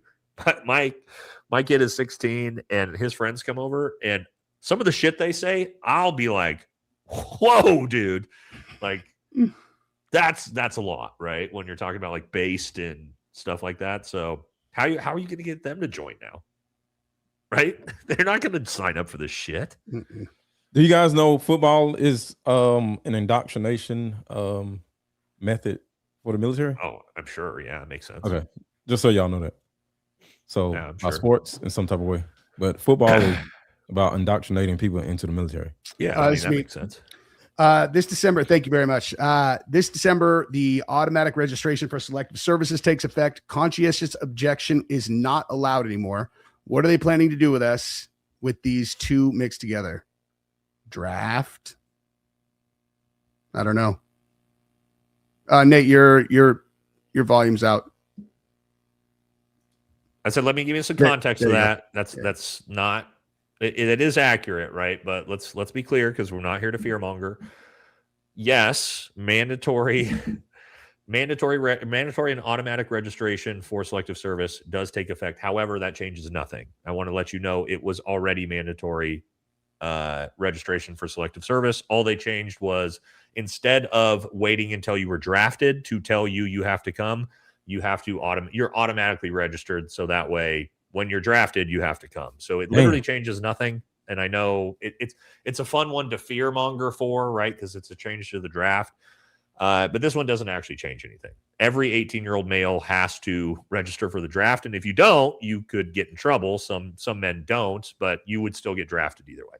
Even if you're only child? I thought if you're the only child, you don't have to register. Well, there's context to this, right? There's whether you're in college, whether you're potentially an only child. There's some subtext. My point is, the changes to making it automatic registration, you had to register anyway. And so what they're doing is basically taking away me sending in the piece of paper that says I'm registering, and they're just doing it automatically. So again, as you guys all know, as 18-year-old, when you turned 18, you were eligible to be drafted, right? We all know that. Nothing has changed there, guys. It's just now they just got rid of that part of the system. Now, why are they doing that? Duh, because nobody's going to want to go. Yeah, I don't know. But yeah, it wouldn't matter if you registered or didn't register. Your ass is getting drafted if you have a social security number. So just keep that in mind. No, we use it all the time. Or no, we use it all against them. Come on, aren't we smarter? Can't we reverse this once Trump is out? It's going to be hard. I'm sure it's doable, but it's going to take Congress. It's going to take the justice system. It's going to take federal judges. It's probably going to take the president. And how long is it going to take until we have an entire united government to undo these effects? You know what I mean? I don't know what you guys think, but it seems like it's going to take a while. It's me, Danny. Thank you, dude. It was already happening. It's just official now. Yeah, like we were saying. Exactly that. James says, this absolutely infuriates me. Unacceptable. Every individual who voted this needs to be recalled. Stat, on a lighter note, happy birthday. Welcome to the 40 Club. Thank you very much. Thank you very much. Yes. Oh, you turning 40? Yeah, it's my big 40. That's a big one. That's shit. What is that? We're celebrating it. Hey, the reason I'm so jammed today is because I got a flight for Nate's birthday in Vegas. I'm taking off at 12:45 tomorrow.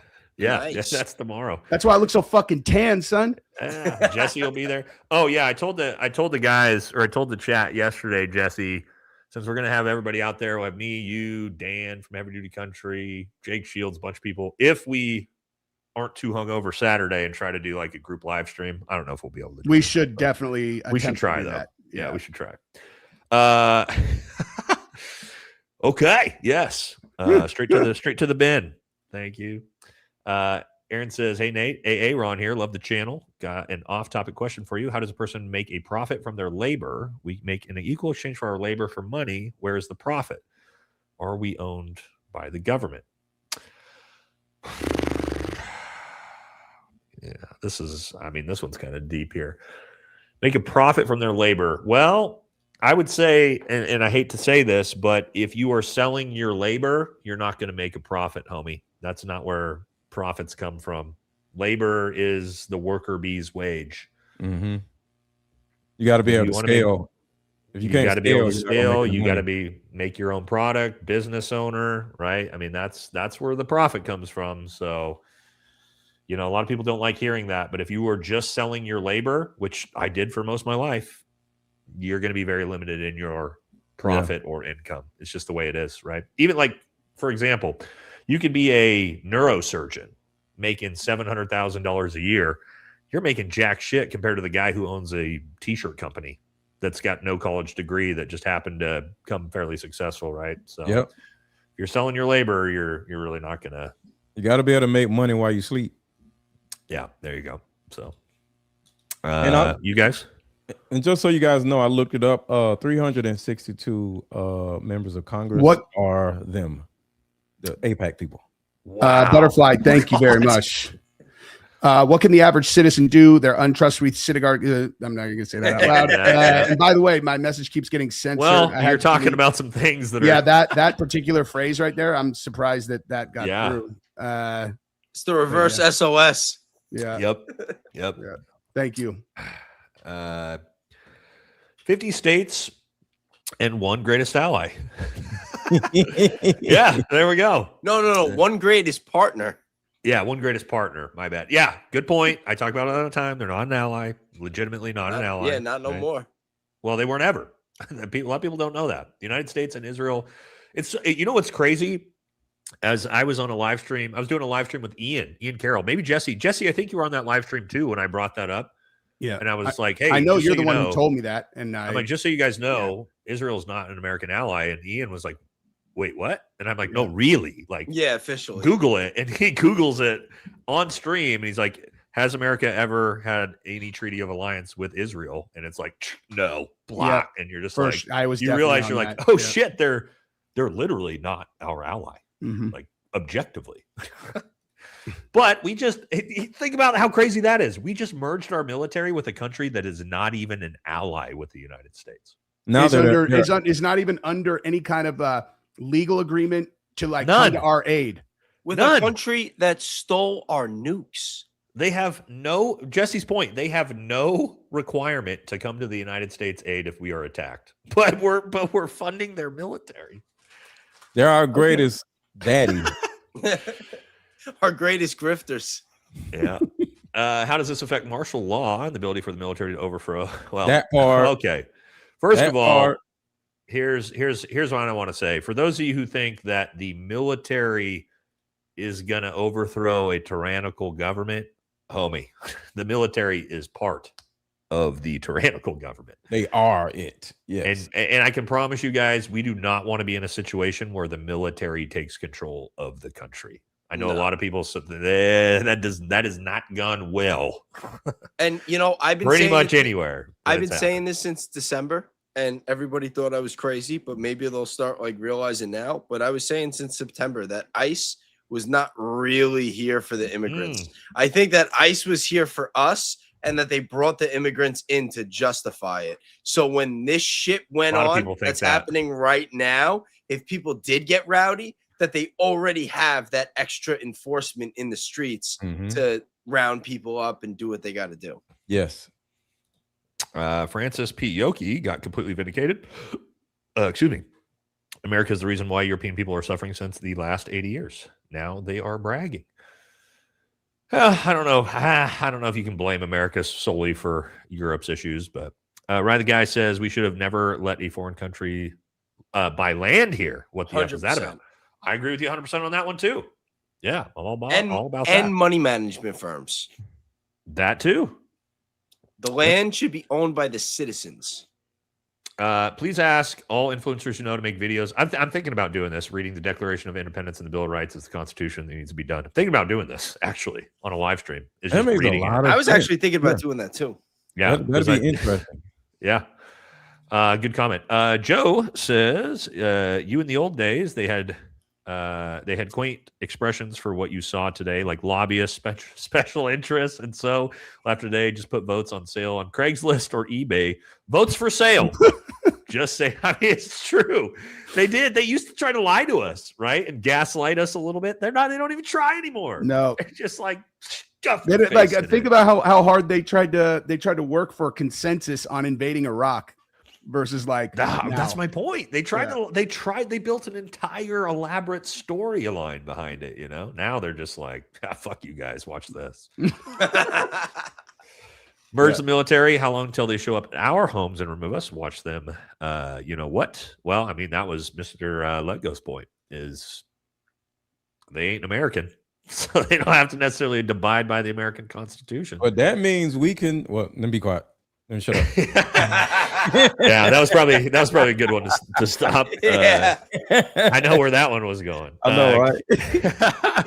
Keith says they already set up the surveillance infrastructure with the Patriot Act. True, AI is going to fine tune it and identify all who oppose anything the government do with our greatest ally and be labeled a you-know-what. Well, the flock cameras are going to help and assist with that. And yeah, the their surveillance state and Palantir stuff scares me because I've been using Palantir for a long time. For those of you who don't know how it started, it was developed for the CIA and special operations. It's literally the software we use to target people in war. And so, yeah, I'm very, very concerned that that's being used on American citizens now, which it is. For one of you guys. Fuzzy Balls. What's up, dude? Russia is freaking awesome. No LTQ plus religion and no GMOs and no fluoride in the water. America, I didn't know America hated me this much.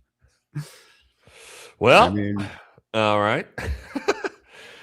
I don't think Russia is anywhere near as bad as people try to make it out to be. I've seen Moscow and I'm like, oh, this looks pretty nice. I don't think not that. Yeah. But it's that way around, like with everything, right? The Middle East is that way too, and then you go to Dubai and you're like, holy shit, this is nice. You know, so I've heard China is incredible. China's super nice. Taiwan's like all these places that we're supposed to believe are like third world shitholes. Now there are some third world shitholes. Trust me, I've been to them, but a lot of these are not, and I don't think Russia is one of them. With all the talk about the immediate effects, it's important to remember we have more votes on the schedule. Conscription in December. Conscription is coming up in December? I haven't heard about that. I need to look that up. If that's true, boys. If you guys know what conscription is, it's basically forced service into the military. So like Korea, Japan, a lot of other countries, you are required to do 1 to 2 years of service in the military. Everybody does. Israel, when you're 18. So you turn 18, you join the military. Literally everyone. See, but that actually has the potential to be a good thing if 100%. the government is acting in our interest. I've always 100%. That. Yeah, it works out very, very well for a lot of countries. Would it work in a country with 350 million people? Could we even facilitate that many people in the military? Probably not. But for smaller countries, it does work. It does work pretty well. And also it like establishes discipline, like a lot of these things that is not bad for young people to have. So yeah, the military in itself is a good thing. In LDS, the Mormons, they have like the same age, 2 years. They all go on a mission and they go somewhere in the world. They don't get, they get to like request. And they work as basically like Mormon missionaries, and they go out and they go door to door to sell to. They come back. That's why they're the best salespeople on earth, dude. It's because they went from 18 to 20 out in the world trying to sell a religion to people for 2 straight years with no other purpose. They're hustlers and they're extremely good at it, dude. I don't think it's a bad thing. And it's like, it's not even just about the military. If you were to just take like 18-year-olds and be like, you got to do construction for a year, you got to join the military for a year, you got to do like a job that's going to be, not like hard manual labor, but it's going to give you some discipline. Yeah. I don't think it's terrible. Yeah. But at the same time, I don't think we could facilitate how many kids turn 18 every year in America. I mean, that might be something for Chat GPT, but yeah, that's that could be AI if it's hundreds of thousands of people, it's like we probably wouldn't be able to even facilitate that in the military. It'd be too much. But again, I don't know. I have to look into it. How many people, or how many who voted yes without reading Section 219 and also said nothing about Christian clerics who were spit on, nuns kicked out of the pavement, congregations are being stomped out of their homes over there? I would bet a majority of the people in Congress did not read the bill. Agree. They just said, yep, I'm Republican. Trump will make sure he primaries my ass if I don't vote yes, so I'm going to vote yes. And the ones who did ask about it, they got like the break. They're like, oh, all it means is that they fill in the blanks and whatever. They're all right. Yep. Where do you think the bill was written? Geez, I wonder. Yeah. That one, I think we all know the easy answer to. Remember the exploding pagers? I think we moved on too quickly from how crazy that was. There's a golden one in the White House, if you guys didn't know about that. And Nate, it's 3.8 million Americans a year turning 18. Oh, bro, there's only like 1 million people in the military total. So no, we couldn't do 3.5 million privates in the military every year. That would be unsustainable. That would be terrible. And there's a lot of retards that turn 18. Right. Yeah, they don't know the hell to do. You got to train these damn people. Yeah, no, that wouldn't be sustainable at all. We wouldn't be able. We'd have to triple the military budget for that, and we're already spending too much. Currently active duty 11 Bravo at JBLM, my old stomping ground. Spent almost my entire career there. If you're currently an 11 Bravo at JBLM, my advice would be, if you want to stay in the military, look at special operations, my friend, because the grass is definitely greener on the other side, especially since you're already an infantryman. Consider trying out for Special Forces Ranger Battalion. You've got 1st Special Forces Group there. You've got, was it 75th is there, right? So that would be my advice to you, homie. If you're planning on staying in. Otherwise, just get out. But you're already doing big things as an infantryman, so proud of you. There's never an Austrian painter around when you need one. Okay, that's all right for you guys. Fuzzy Balls, Washington, D.C. is run by Satanists. Just a real fact. There certainly seems to be a lot of those running around in elite circles. Mm-hmm. For you guys, from Bobby? That's me also. Pray for judicial review that the Supreme Court breaks this up. Happy birthday, Nate. Yeah, I mean, we can hope, but honestly, I don't know a lot about how the process goes from here. I'm not even sure this is something the Supreme Court can tackle. Because it's so here's the way, and again, I don't know for sure, but I would assume the executive actions are often struck down by the president. However, typically bills that are pushed through by Congress are the will of the people. And even though we didn't vote on them, that's why we vote in our local congressmen to go vote on bills. They represent us. So if our representatives who we elected vote on a bill to push through, I don't think the Supreme Court necessarily can step in and overturn this entire bill in its function. Again, this is super complicated, but so this is an example of how voting doesn't work. Look what voting did for us to get them to vote. Well, it's supposed to work because, again, you are electing people who are representing your best interest. The problem is now they used to do this, right? Like the founding fathers, they used to actually vote through things that were in their constituents' best interest, but now they're not. Most of them don't do that. They don't give a shit about their constituents. So, and if you run through the incentive.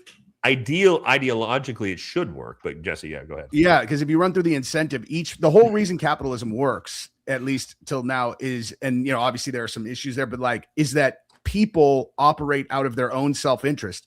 And before, if you do something that's this unpopular, you're going to get voted out. But in the current system, you need the money and you need the support of the party more than you need the people who are voting to be happy with your job performance. The Thomas Massey election.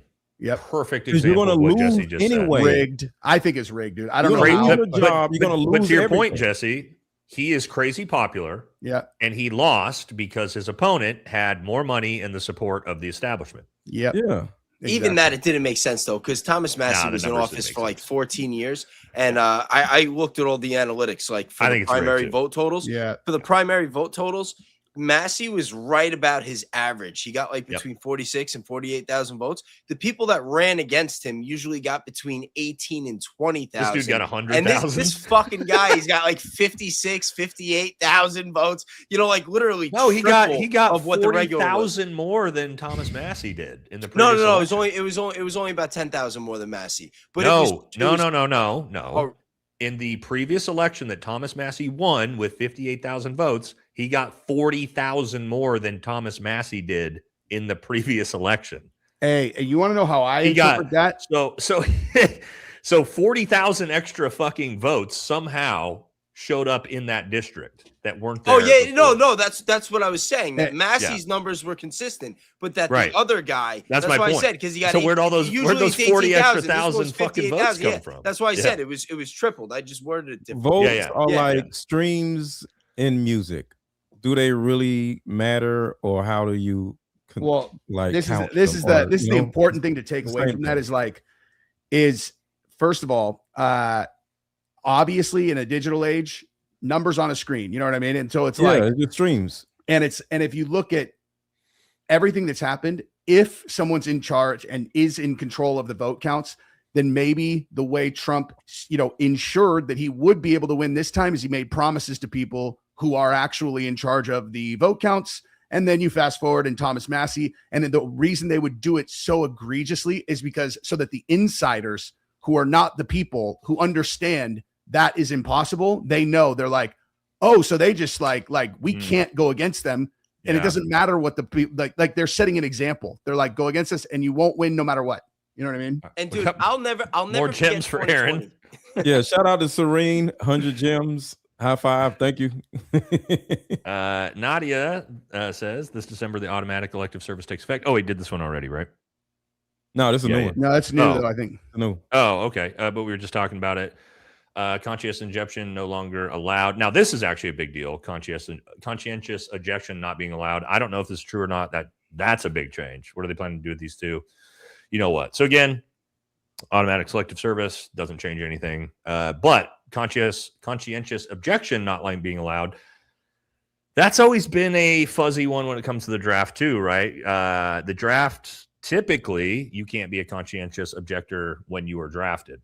So you look at Muhammad Ali as a famous example of that. He said he was a conscientious objector. They said, we don't care. We're putting you in prison. So if you are drafted, that is typically where they don't allow that, which is pretty fucked up if you think about it. But is it better to go to prison than to go just like in this situation? Than to go to war? Well, no, I don't. Well, it depends, right? Because a lot of you have to also consider, a lot of people don't really understand that the percentage of soldiers, let's say, that are actually fighting the war, and I mean kinetically fighting the war, in infantry, artillery, special operations is like 5% of the entire military. So if you're drafted, you're much more likely to go work a supply job, a logistics job, something like that, than you are to be on the front lines. Not to say that they didn't send troops on the front lines, but actually there was more, I believe there was more volunteer soldiers in Vietnam killed than there were draftees.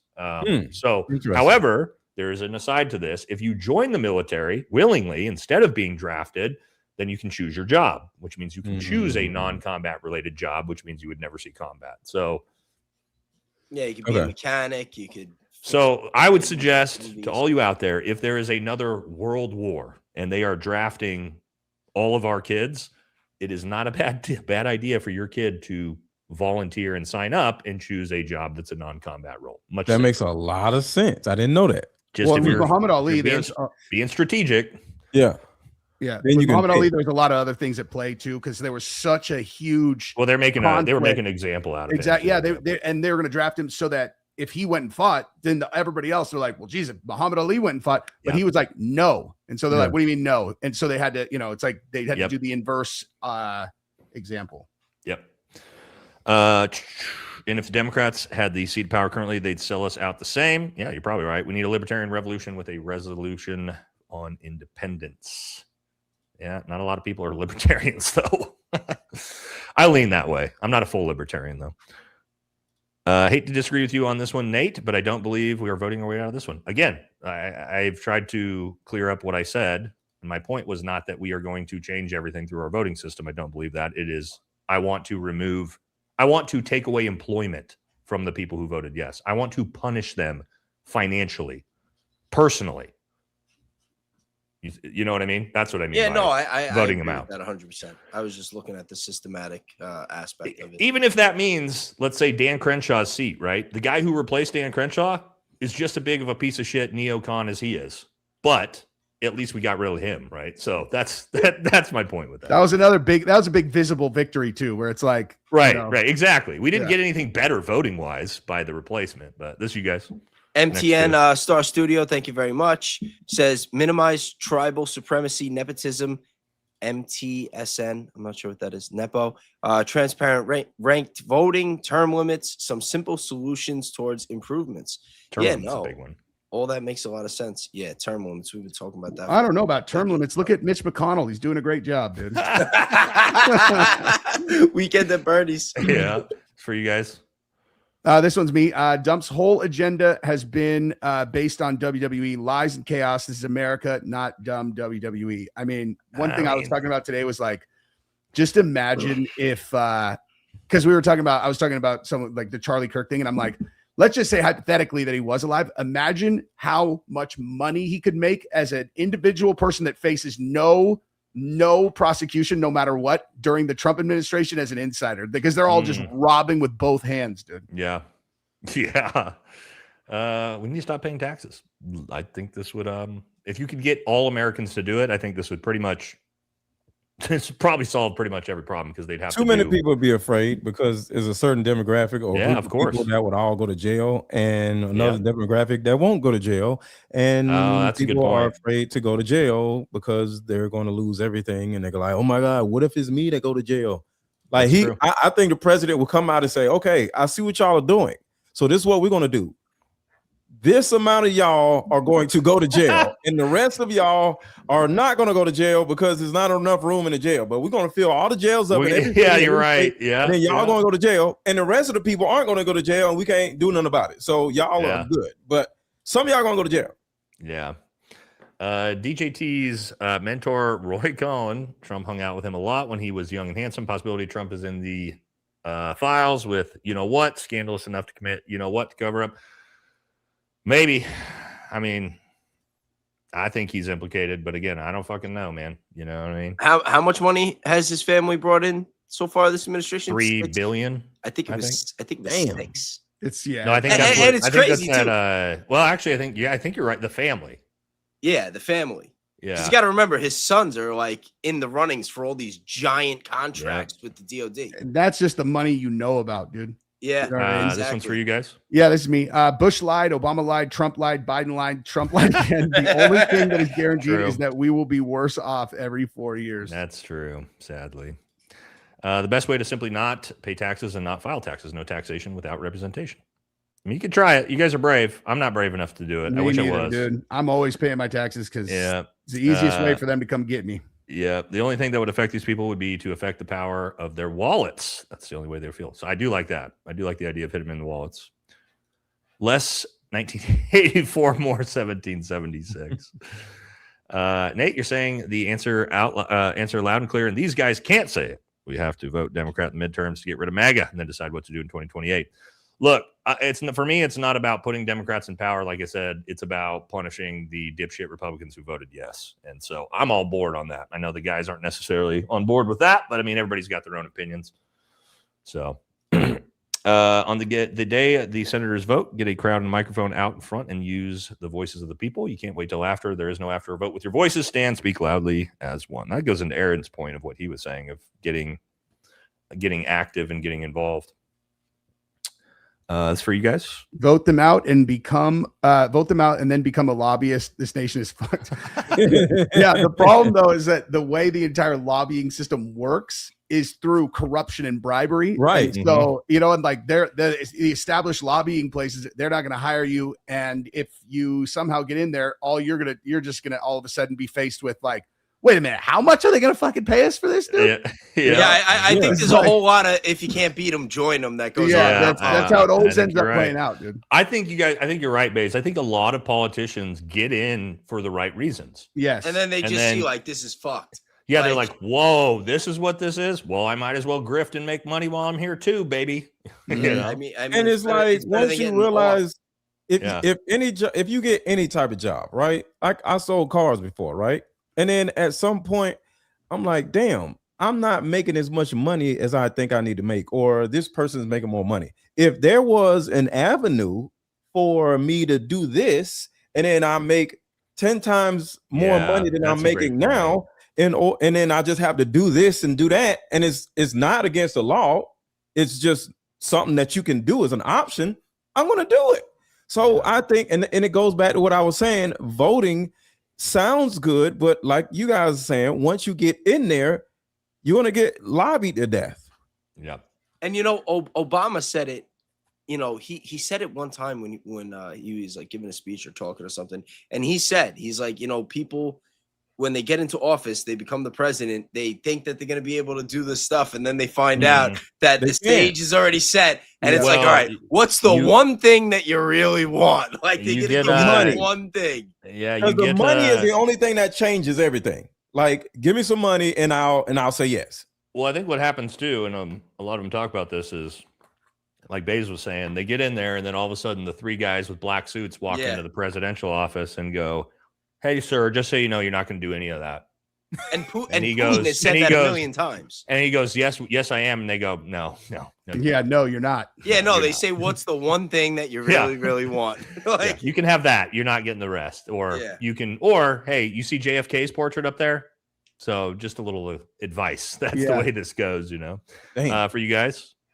It's Star Studio again. Thank you very much. Ian Carroll, Buyer App and Web, software brilliancy. Yeah, I mean, I said it before with the Buyer App, and I mean, I plug that shit all the time. I use Web for my research. It's great. Yep, so do and the Buyer App is amazing.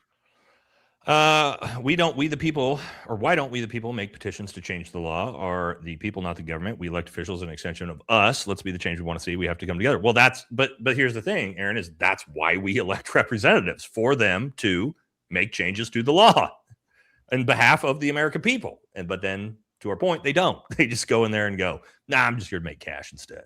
See, we the people don't have enough money to support that person that we put in to office to take care of them. And once they realize that they're going behind on their bills because of A, B, and C, now this other group comes in and says, oh, we'll help you. The American people can't do that.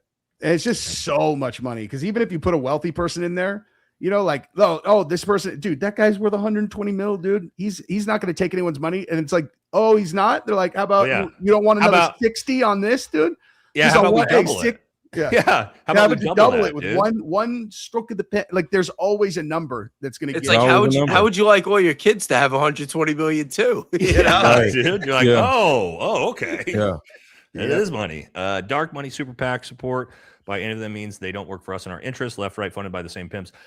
Dude, this is why I want lobbying out of politics. I want corporate lobbying out. I want like the fact that even FARA, the fact that exists to me is like, no, FARA shouldn't even exist, because we shouldn't have. I don't care if you're registering.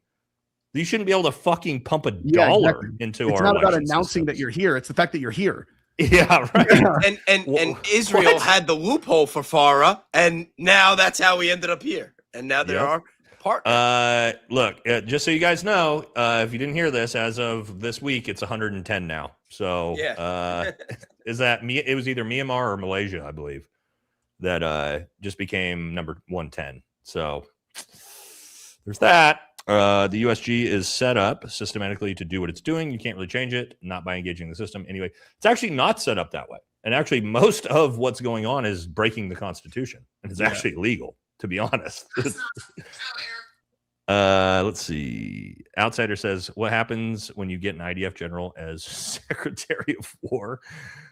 Well, I mean, we could get one, I guess. I read that earlier, and I was like, oh my God. But you guys got to realize, the way that this bill works, all right, the person, the head of the Department of War, picks the facilitator that organizes all this stuff that's going on. True. So that means that Pete Hegseth is going to be assigning whoever that's going to facilitate all the shit going on with this collaboration.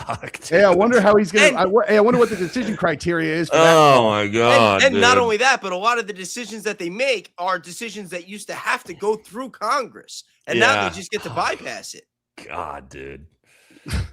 That's what I said. You guys have no idea how bad it is. Yeah, I mean, like this is the can of worms, right? It's like we've probably talked about 5 of 100 things that are going to happen from this. Tyranny level type of laws must be escalated to the judicial branch. Not anymore. Our system is designed to prevent acts of tyranny. Well, yeah. For one of you guys. Yep. Vote them all out. Star Studio. 100% right. Nate, these guys are tap dancing around facts. No, they just have different opinion than me, man. Hold their feet to the fire. Yeah, look. My ideas is not necessarily correct. My idea is just a little bit scorched earth, which is fuck these people. I want to see them lose their jobs, and that doesn't matter to me. I just want to see them all lose their jobs. I want to see the Democrats lose them too. Yeah. So let's keep moving here. Fuzzy balls. Nate is naive because the whole thing is orchestrated from dark forces, and both parties are told what to do by the same oligarchs. It's a uniparty. It's all wrestling, bro. It's wrestling. I'm definitely naive. I didn't work at some of the highest levels of the government that you've never had any idea or access to. But yes, Nate is definitely naive to how the system works. Good take, buddy. Well done on that one. All right, let's keep moving. My favorite way of spelling trees, fucking idiots sometimes, is tree soon. Time to start your own counter-Zionist party. Well, I mean, that's kind of what America First is. If you make some universal health care one of your policies, then you would have the election in the bag. That's kind of like what this populism movement sort of all has in common, though, right? Mm-hmm. Is sort of the anti-Z word. that's sort of like that is sort of uniting both sides at the moment. But it's good when anything that can make both sides feel like we're fighting the same fight is a good thing usually. Yep.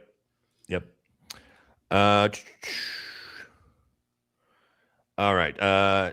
The both sides things has its place, but now the Republican Party, the Rep Party, has sold out to Trump and is complicit in burning down our institutions and rights. Dems have issues, but most centrist Dems are actually looking to govern. See, I disagree with you completely on this. I think centrist Dems are actually just as bad as MAGA. I think it's the progressive Democrats that, while I don't agree with everything they believe, I think they're the ones that are actually fighting against exactly what we talked about. I think the centrism, even as an independent, this is one of those weird things. Like, Jesse, as an independent, do you consider yourself a centrist? I don't consider myself a centrist as an independent. I just consider myself someone that has a broad range of opinions across the political spectrum all over the place as an independent. You know what I mean? No, yeah. I don't know what you think about that, but like totally that. And it's like the way that I choose. Oh, sorry. You got like, no, you're good. Crossed up. Like I could. Yeah. I was saying the way I choose is usually less about policies and more about things that someone does that demonstrate that they're kind of running their own show based on principles as opposed to other things. You know what I mean? Yeah. If a Democrat gets voted in and makes the country even worse, then the Republicans will use it as a propaganda campaign. They did. That's how Trump got elected in 2024. That's literally every how year it happens. And that's how Trump got elected both times. And that's how Obama got elected, by the way. That's how Obama got elected because George Bush was so stupid. 2 wars in a financial crisis, right? So, to your guy, I mean, this is the pendulum, right? Yeah, where it's just back and forth and back, and I think that's the way it's designed, right? The uniparty's designed to function that way. And think about it: a year after 9/11, George Bush had like the highest approval rating of any president in history. It was like 80-something%, I think, because the circumstances made everybody remember. Oh shit, we're all on the same team. Yeah, you know. Yeah. The problem is 50-year-olds who are still victim to the slop of mainstream media. That's how Massey got outed. I don't think change is coming soon. Yeah, I think this is a problem on both the left and the right, right? The people that are only ingesting Fox News, CNN, MSNBC, and that's all they intake. I mean, they're all propaganda networks. It's propaganda for the left. It's the propaganda for the right. So, I don't know. Anyone in the government who voted for this gets old yellered. That's a good term. We can say that one freely. The U.S. is where it's at because many idiots voted Republican. Okay. Next for you guys. I think that's me, but I lost my spot. There we go. Lady, thank you very much. Effing vote libertarian, less government, less war, less corruption. Let's just all write in Massey if he doesn't run. Literally generally speaking, if the policy is smaller government, less invasive, I'm like, yep, that. Yeah. And that's why I do lean libertarian pretty hard on a lot of issues. It's exactly that. Joe says, to jump on what the hosts are saying, if there are real world penalties from politicians, they will recycle through the system. Meanwhile, real people are dying, homeless veterans, service members, just saying. Yeah. I mean, we talked about that quite a bit. Thank you, Joe. We are not voting our way out of this, right? Well, we can't talk about the alternatives on YouTube. So NDS is quietly moving government infrastructure into the executive branch. That's there's a term for that. Consolidation of power into one sector of the government. It starts with the letter F, but people get upset when you talk about that word. Fascism. If voting worked, I knew that's what he was talking about.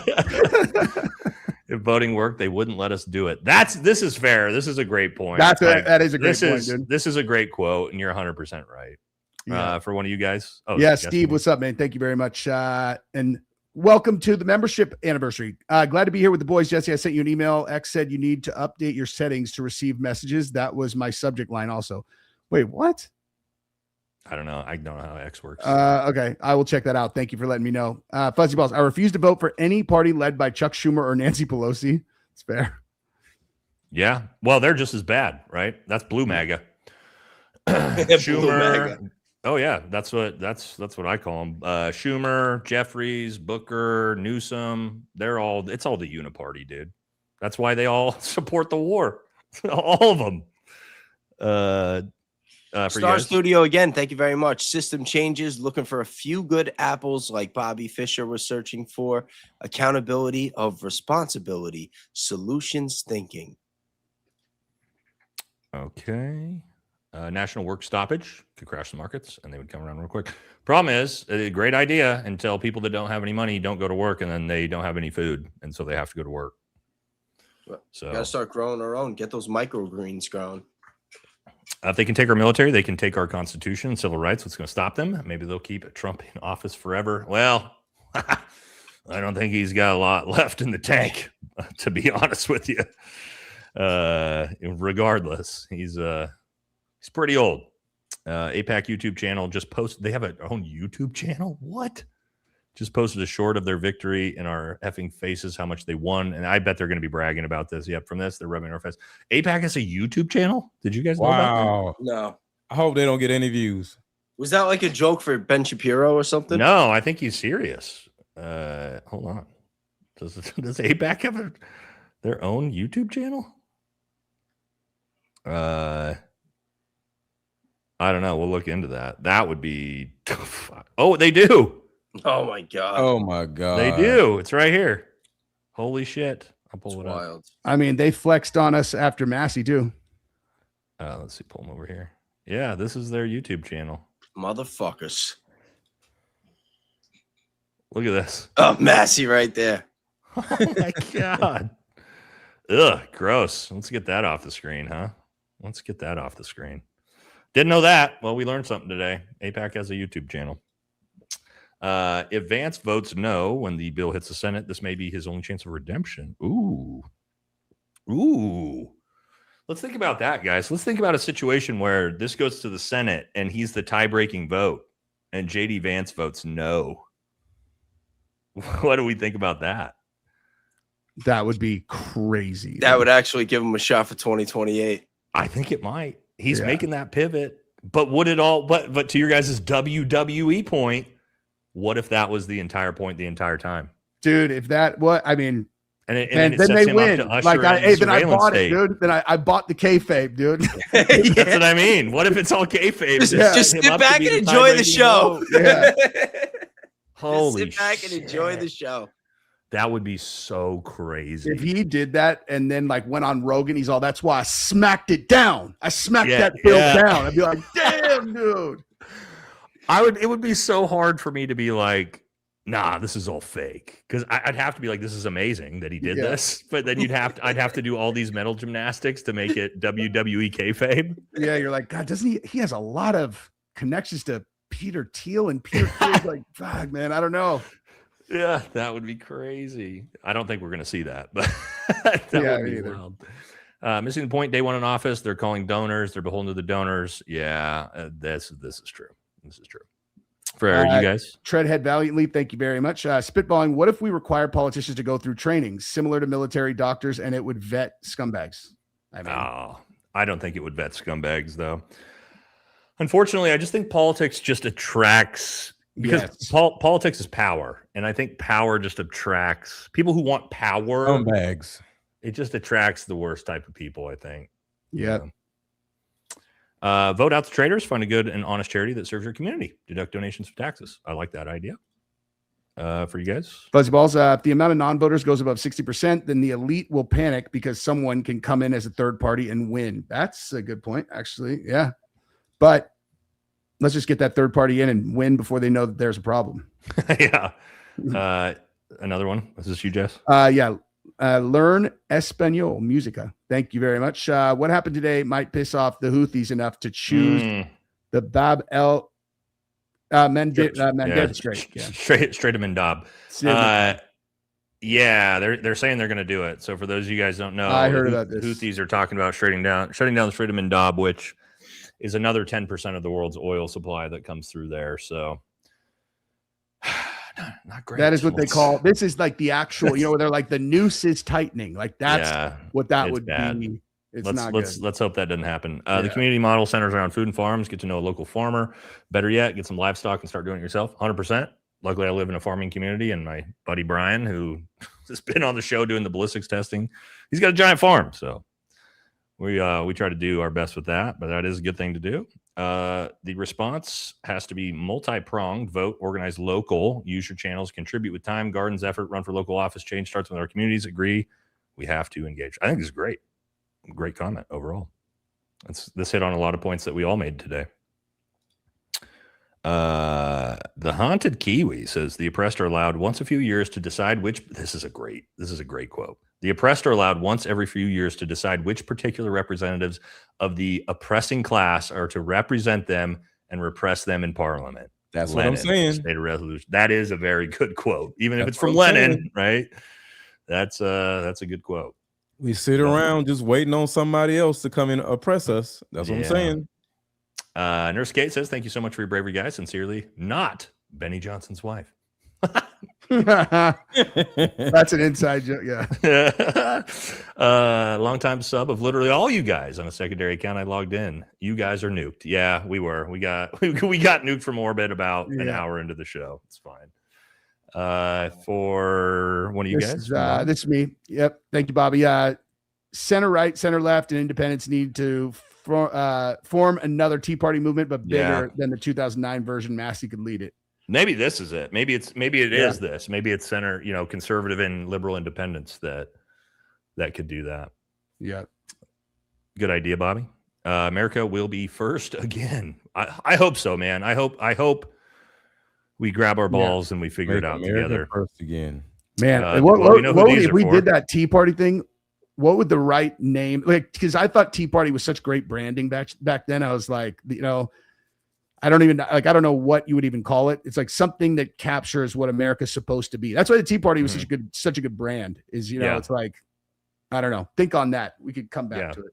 Yep. These ones are for Aaron for sure, because they're gems. Floating heart 100. I don't know what these gems are.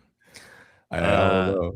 Shout out to them though. There's something. Hey Nate, I'm a current U.S. Marine. I'm under a no contract, no obligation contract, and after today, on Monday, I will be resigning. I will not serve this. Hey, well, you make those decisions for yourself, brother, and I don't judge you at all. Regardless, you served the country, and you did your job. Mel Jesus Gibson says that's a good profile picture too.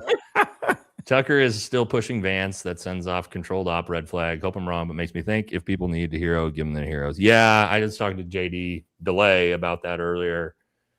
I don't know if you guys see that. Tucker's been putting out really heavy pro JD Vance reels the last yesterday or today. Look, it's one of his friends, man. And so there's a personal relationship there. So I'm not. I try not to be judgmental. I don't agree with him at all, Tucker, on that one. But yeah, it's different when it's your buddy, right?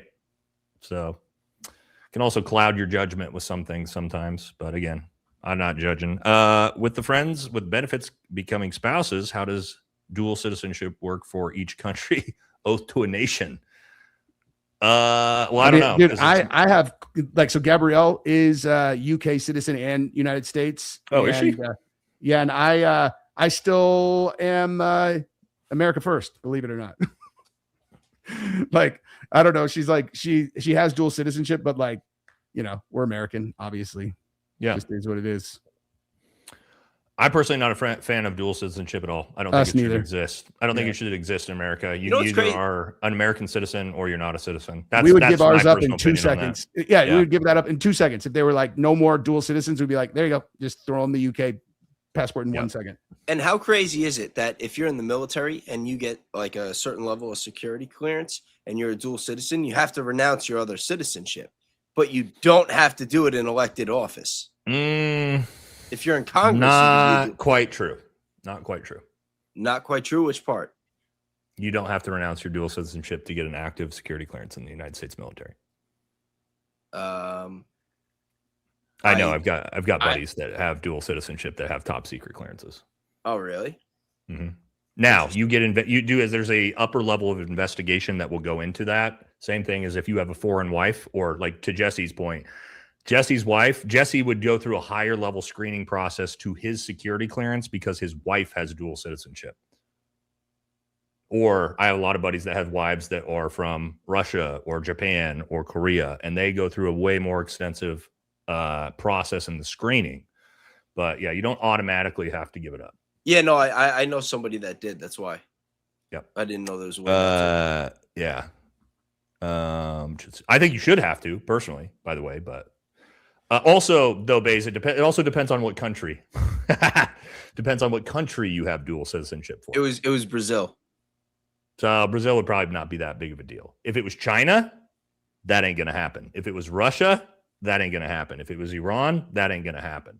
But if it's Australia, if it's the UK, then sometimes they can be way more lenient with that. Does that make sense? Yeah. A couple little things, silver lining. I've prayed for a long time about this very conversation to happen. So God is good. Christ is king. Also, y'all were talking third party when they nuked it. Think about it. A kick dog barks.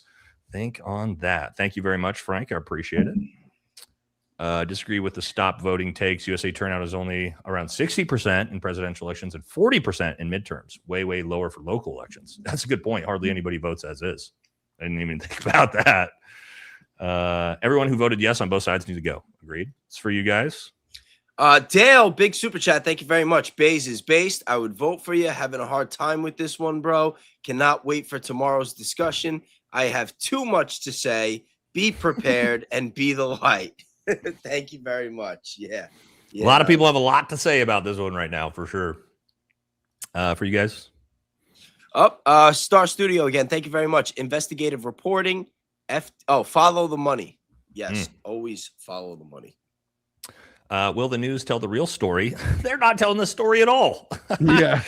Will they only talk about the 1.15? The answer, nothing will change. They won't even know. Yeah, they're not talking about this at all on the mainstream media. No, they're all talking about the Nolan Wells case. I texted you guys about that earlier. Yeah, like, wow, I showed. It's going to be another story.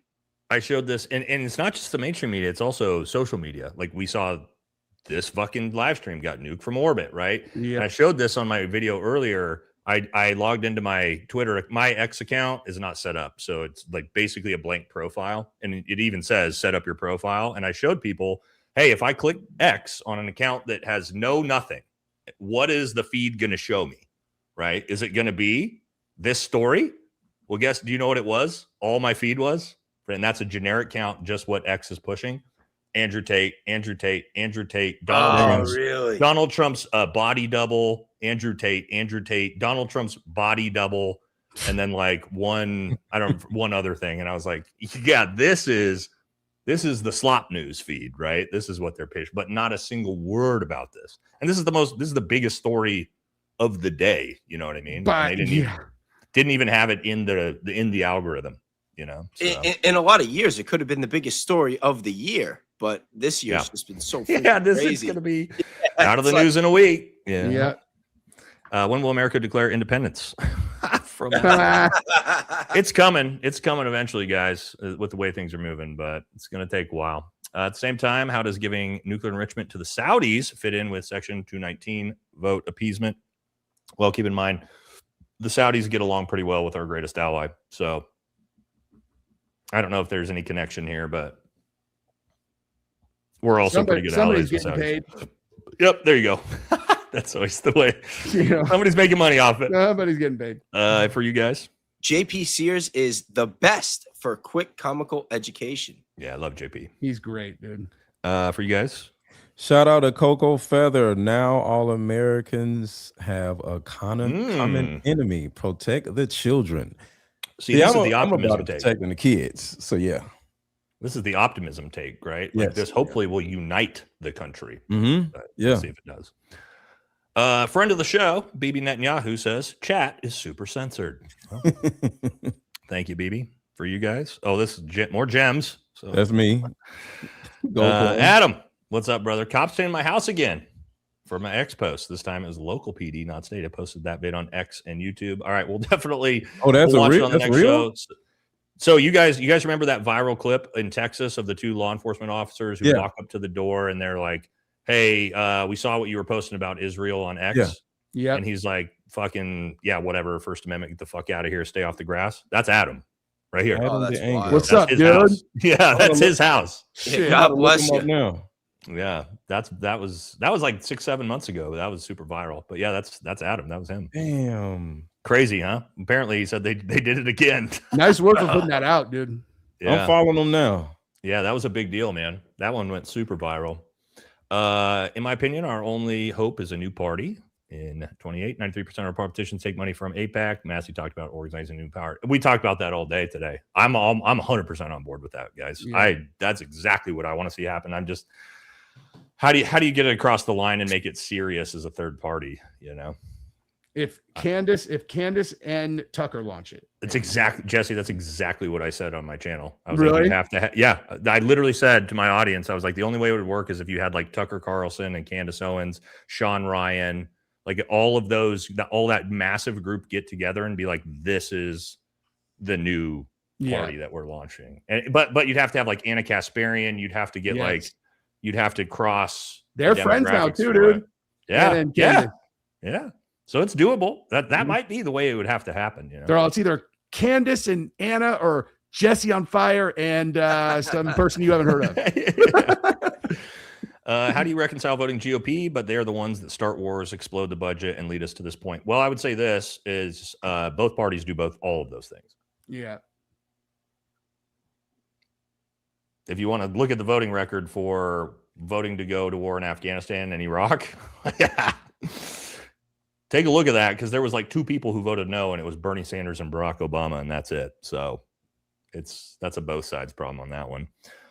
That's a uniparty thing. Cody Nichols, what's up, dude? Thank you. I think gems are just super chats with extra steps. Viewers still spend real money, but it feels like the platform takes a bigger cut before creators get paid. I don't know I'm not sure about that. I don't know. I don't know anything about it. Yeah. Thanks, brother. First time I ever seen gems was Aaron getting them as donations. Yeah. These are all for you guys, the next 4 or 5. Shut up and think. What's up, dude? This goes so far beyond money. I think it's because most people aren't that evil that they can't believe anyone could be that evil. Wake up, folks. Yep.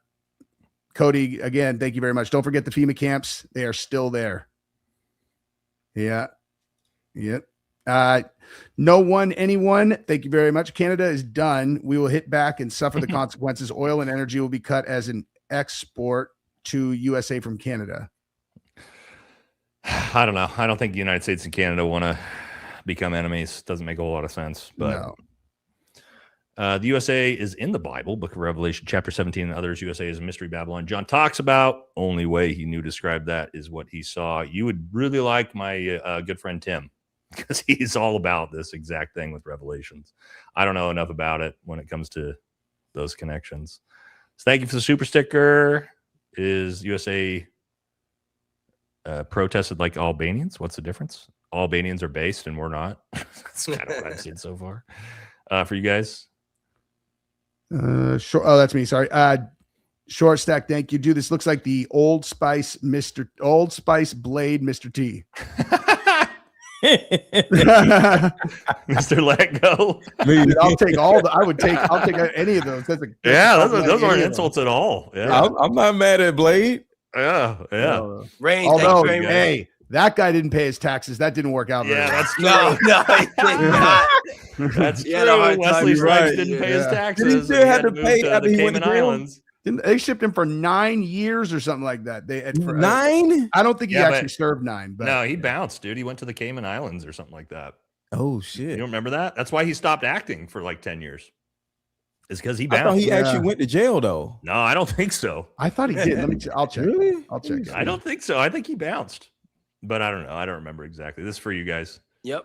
Rain, thank you very much. What if influencers aren't only getting secret memos from influence campaigns? What if the real puppet master is AI quietly writing? I have considered this. Mm. I have considered this, dude.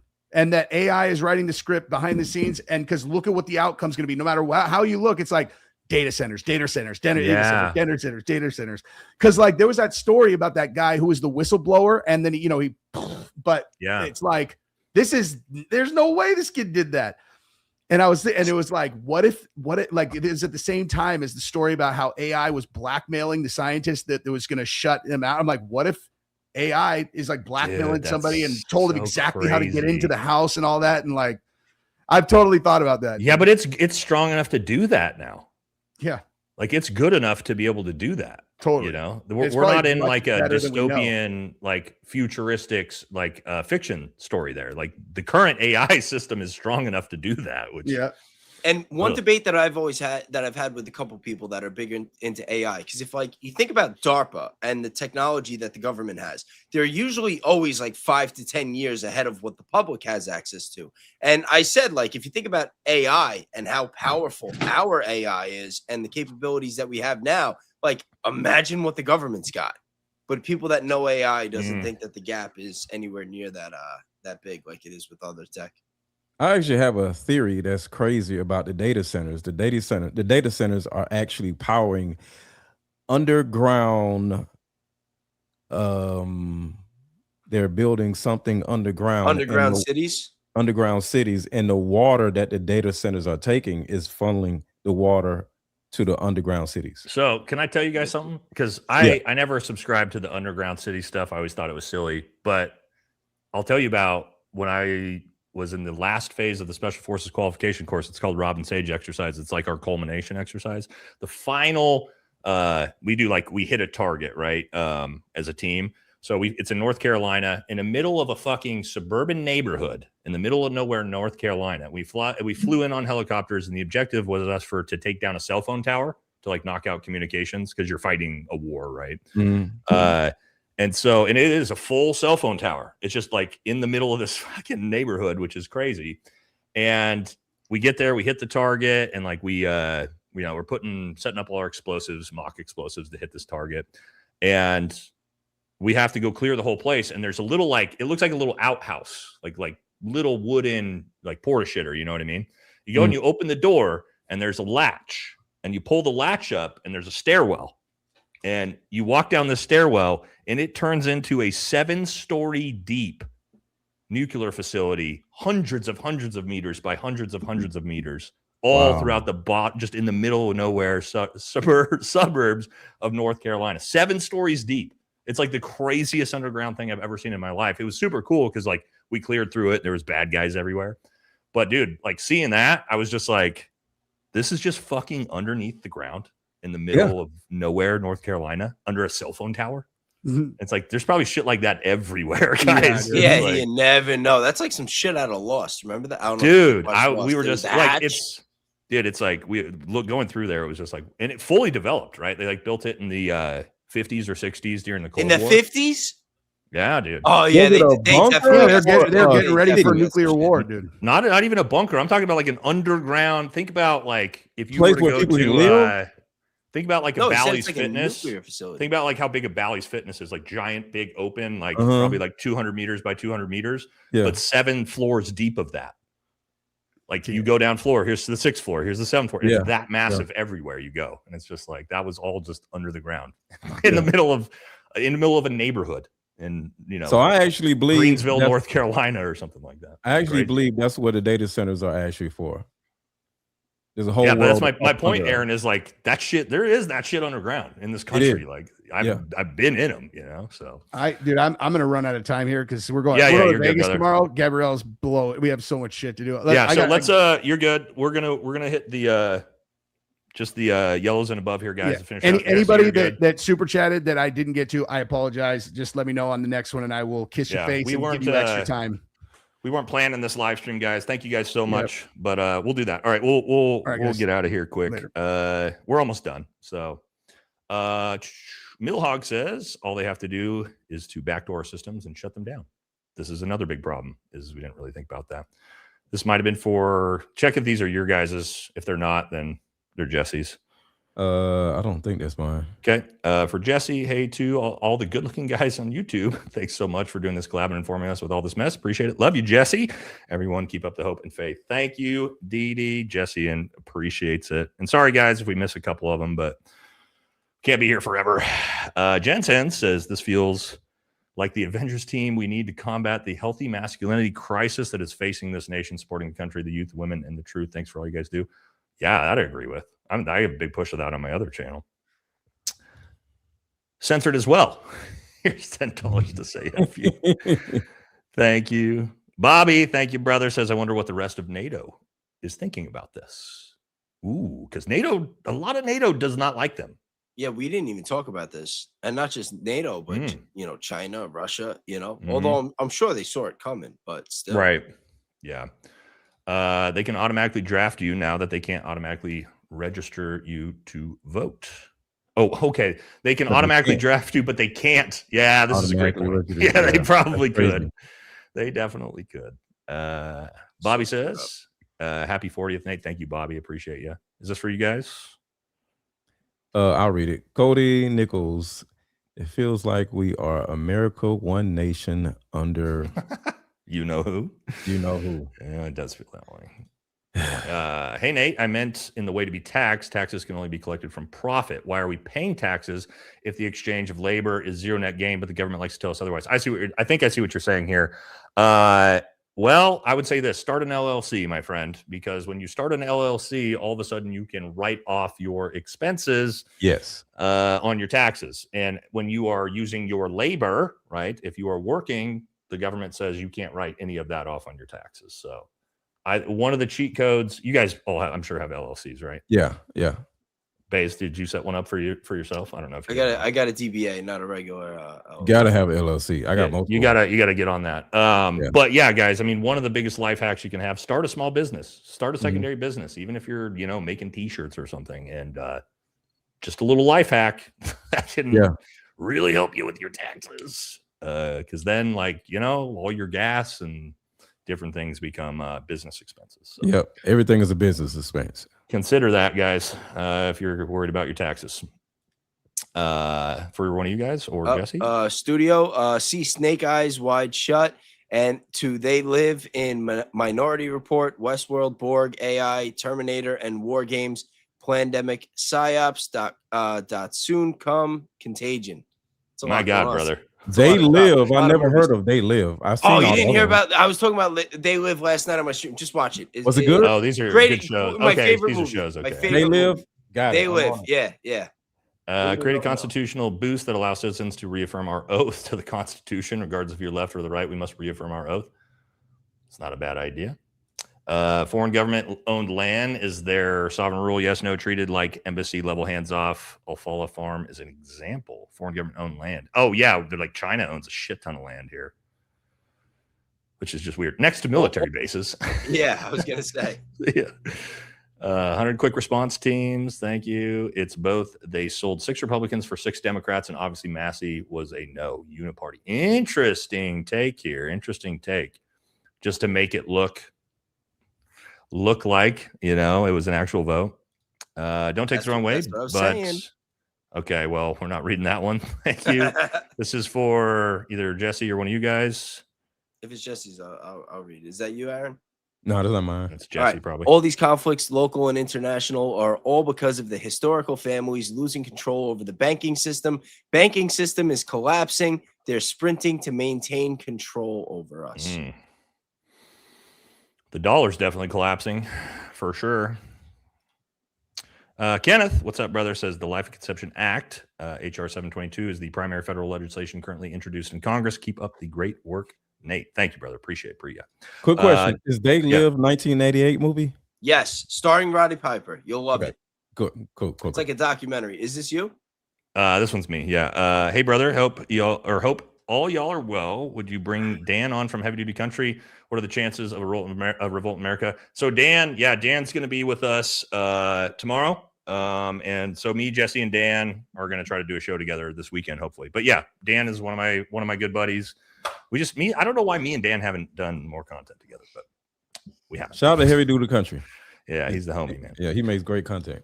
Yeah, military is overly strict members. Only socialism. The military, I'll be honest, guys. People who complain about socialism, if you're in the military, it's pretty socialist. You got free healthcare, you got free education, they pay for your home, they pay for your food, but you're also serving the nation. So yeah.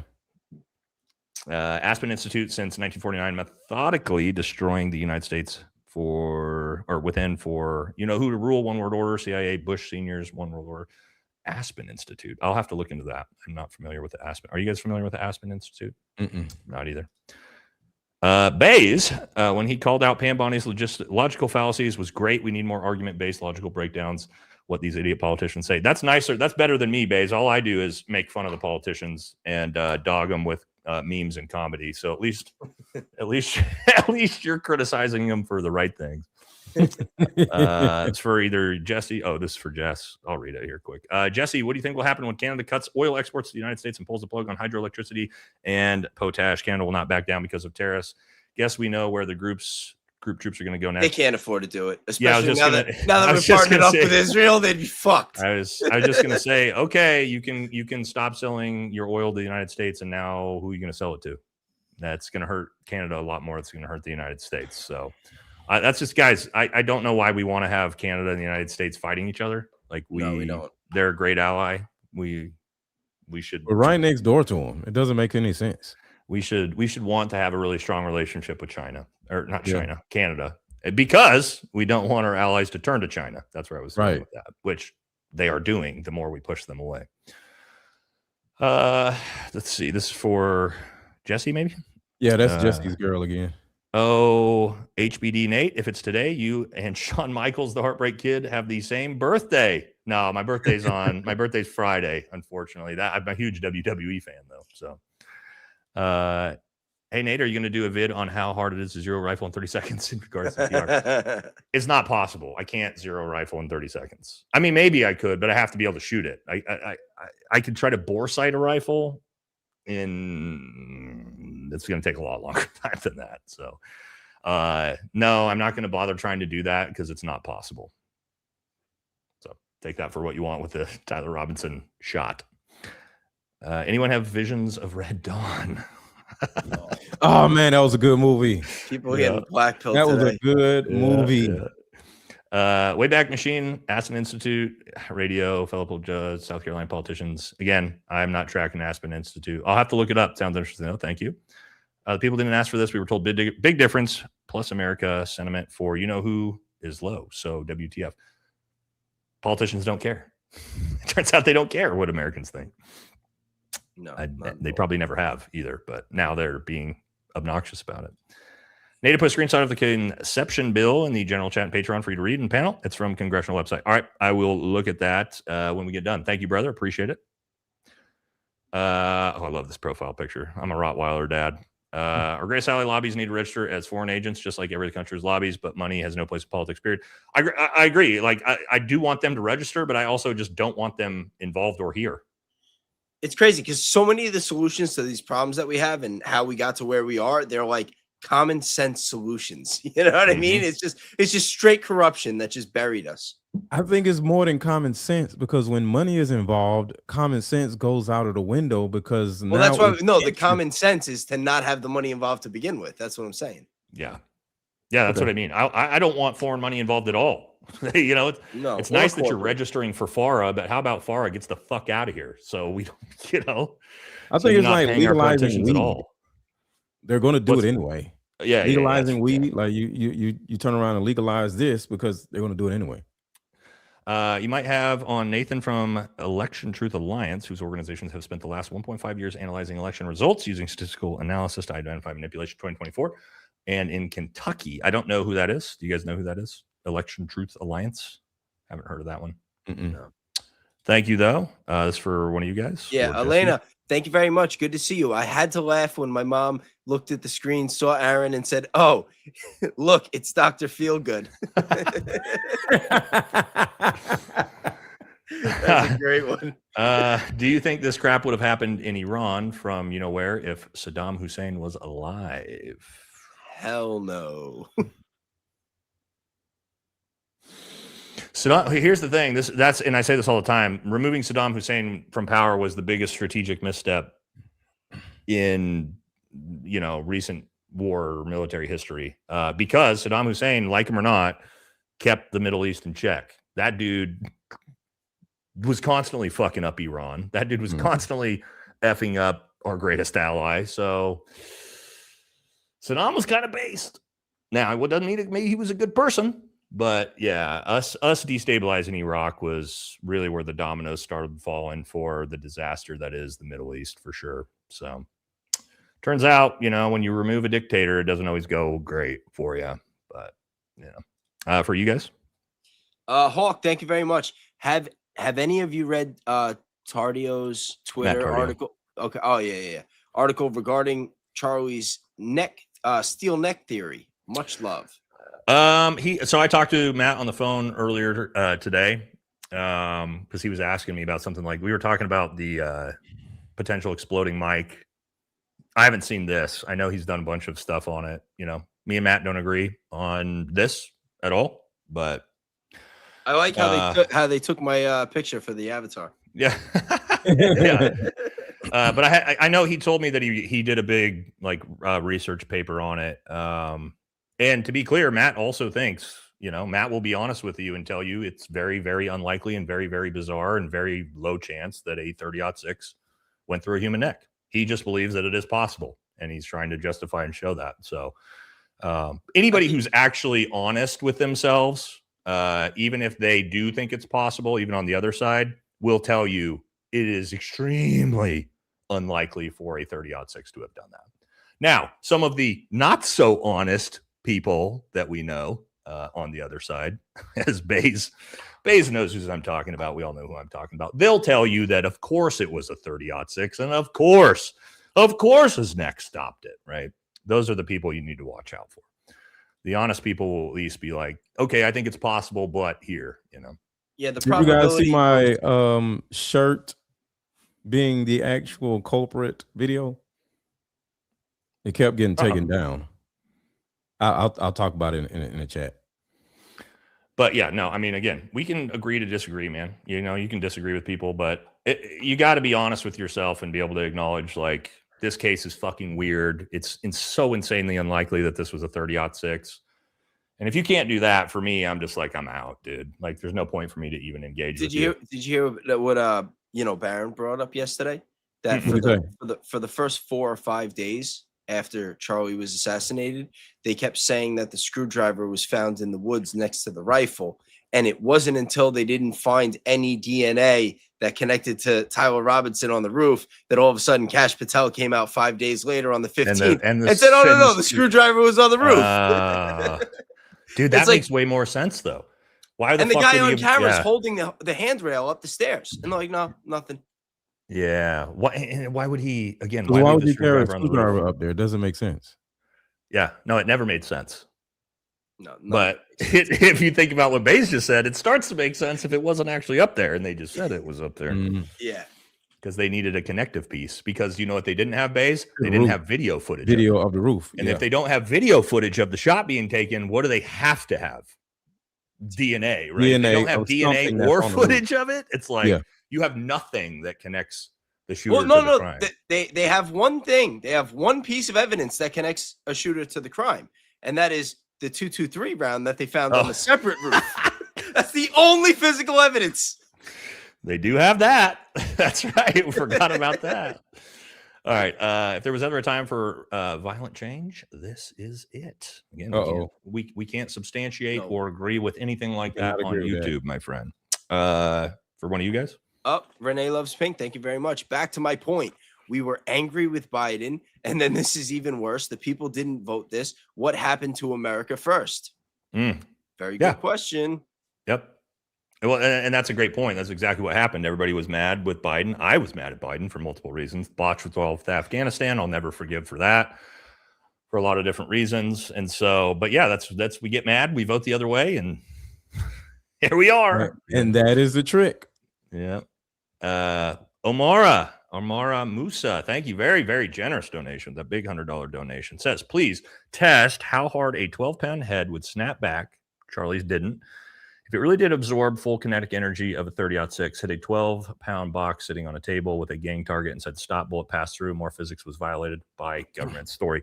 So, yeah, this is another big problem with the 30-06 is the amount of force that's actually hitting Charlie's body for him to basically not just fall back. For him to do this with the force of a 30, if you watch my ballistic test, guys, you watch that shit just explode, right? And it just blows over tables and blows over my backstops.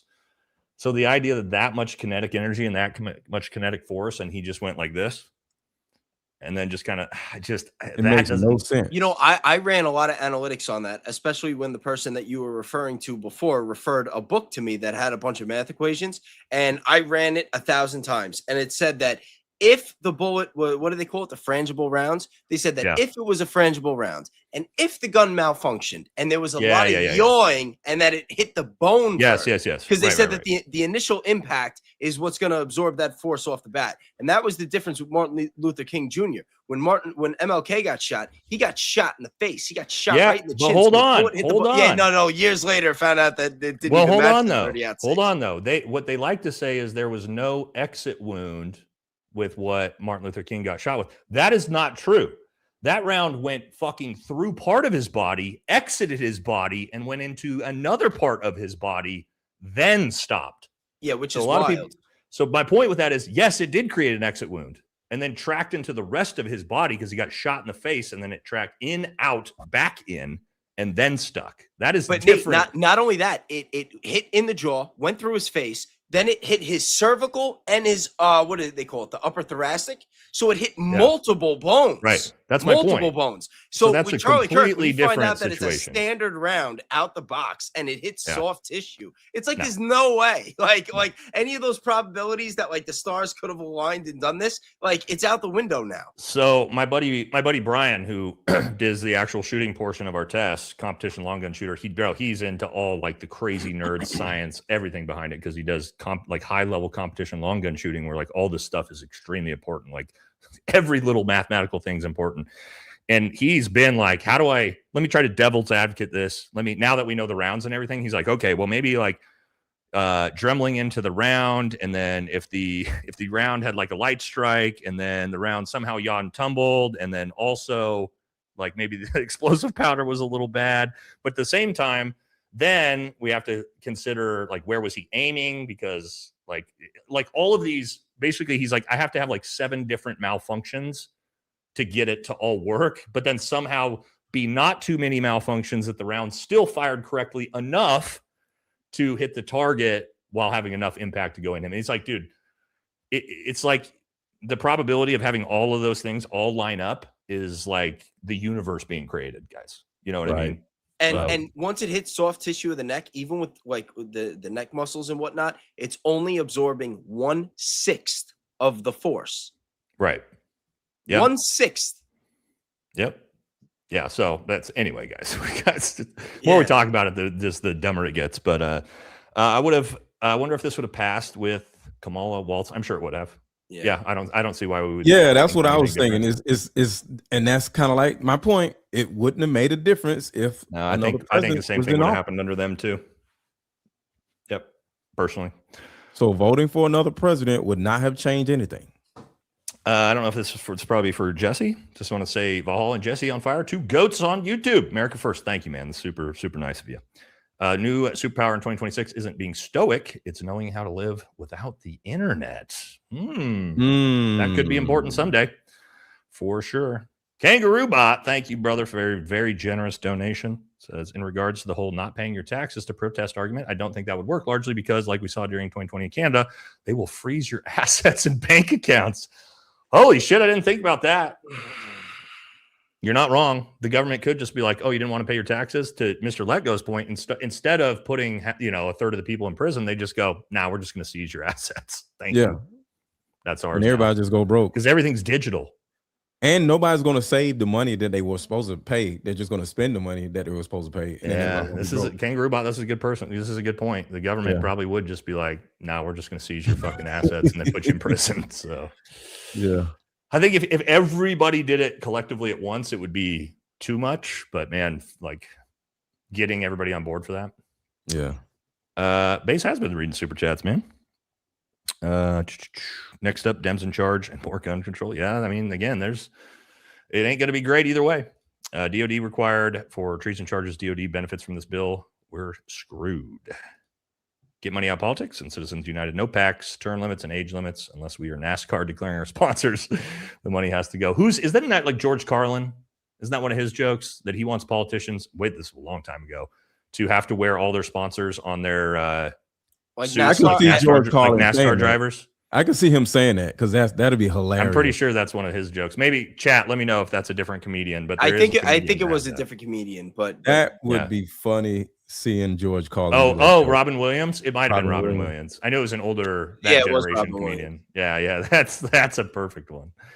For the group, money is a big theme here. If God was to test you with money, do you think you'd pass? Unlike those discussed, sometimes I think I would, sometimes I don't. But I haven't been tested to date. Look, for me, I'll just say me personally, I'm very, very frugal. I don't spend money on anything. I'm not materialistic. As you guys can see, dipshit Nate in a tank top. If you haven't checked, Nate's, I drive a 2016, paid off truck. So for me, you can't buy me with money because I don't give a shit about money. It's not something I really care about. As long as like me and my family are taken care of, that's good enough for me. I don't know about you guys. If money is a big thing for you guys. I can't wait to get out of New York and just get some property in the woods and just grow my own food and just. That's what I'm doing now. Yeah, just land and Wi-Fi. To get off of YouTube. If they pay me a lot of money, you'll never see me get on YouTube. Oh, to go away and just go away. But they can't pay me to speak against what I already believe in. So you're not going to pull the Dan Bongino, huh? Yeah. You said you're not going to be Dan Bongino. That's what I'm saying. But if they pay me a certain amount of money and say just leave YouTube and never make it, I'll easily do that. Interesting. But I'm not going to go against my own morals.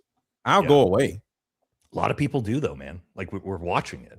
Yeah, I'm never doing that. We're watching it. I got kids that see it in real time, and you can see it in their face daughters. Too.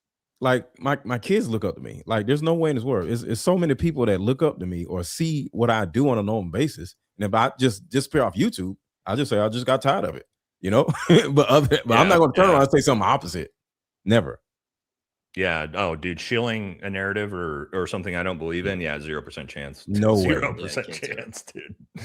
I could have taken a different route on YouTube and just been like done shill pro MAGA pro military content as a Green Beret, and it could have been way, way easier, to be honest with you guys. Like my background, people in my background typically don't believe what I believe, and they're not very supportive of me speaking the way I speak. So I would make more money if I thought differently without somebody offering the money. I would just naturally make more money, but I believe differently. I don't pander to certain audiences, and people who pander to certain audiences make a lot of more money without being offered money. So I'm not even going to do that.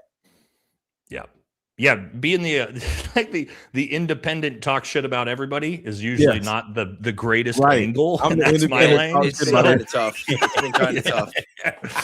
You're usually not going to get a lot of funding from anybody that way. Exactly. A vampire must be invited in. Well, we just did it. Huh? Please watch my coverage with Friends with Matt. He's been threatened and compromised. It's the weirdest thing I've seen in my life. I don't know what your coverage is, homie. Do you have a channel? Thank you, though. Whatever we do, don't storm the Capitol and make examples. Do not do this. Do not do this. Whatever you do. I agree. What do you do when you meet Buddha? Politician, the road Buddha becomes the Buddha? That's a lot of Buddhas. I don't know. Thank you. We're almost there, guys. The third political party is anti-Z, anti-billionaire, pro-working class, and investigates the big E files. I love all these things. This is exactly what I agree with. For Bays, I think, but abolish super PACs or Super PACs Act would solve so much. Yeah, the PACs are a big problem. Is this you, Mr. LetGo? Shout out to Exodus. You will need someone who is willing to sacrifice their own life for the greater good for this country, even if that means leaving their own family behind in order to give us all a chance once again. A lot of people do that, man. That's what going to war is in the military, right? Yeah. Although, that's what manhood is to a certain degree. Really fought justifiable wars, but there's a lot of dudes that are willing to do it, Yeah. Having children, raising them to be strong, moral Christians is the equivalent of a tier 1 counter. You know what? Unit. You're not wrong. They're not wrong. The USA is the business Trump and his admin broke the fastest, and they still aren't done until it's burned to the ground so they can pee on the ashes. All right. Aaron, just the gold coins. Thank you. Right. I'll let y'all know how much those not an official congressional. Okay, we can't talk about these ones. God, you guys are feeling pretty violent tonight, which I get it. I understand. They sick of this shit. Just get it out of your system online. Don't act on it. Yep, for sure. Everything that both parties have been waking up to just now, leftists have been saying for years, everything from wealth concentration to workers' rights to healthcare to American imperialism to you know what and beyond. Welcome. Yeah, but here's the thing. When they've had power, they haven't pushed through those agendas. Mm-hmm. A lot of that's usually talking points, right? So a lot of stuff I agree with on the left, but I don't see them actually doing, right? We didn't see that during the Biden administration. A lot of things I would have liked to have seen, but we didn't. For one of you guys, maybe? Yep. Rachel, thank you very much. My son is in the British Army. He's 20. It's always been him and I. Watching the news feels like I'm having a nervous breakdown. Maybe I am neurotic. No, if you have... No, you're not. Yeah, no, you're... It's totally normal and justifiable. No, especially, yeah. I would say this to anybody who watches the news a lot: never consume more than you produce. So if you're sitting around looking at the news, you have to now get up and be the news. Don't just look at the news. Go be the news for somebody in your life.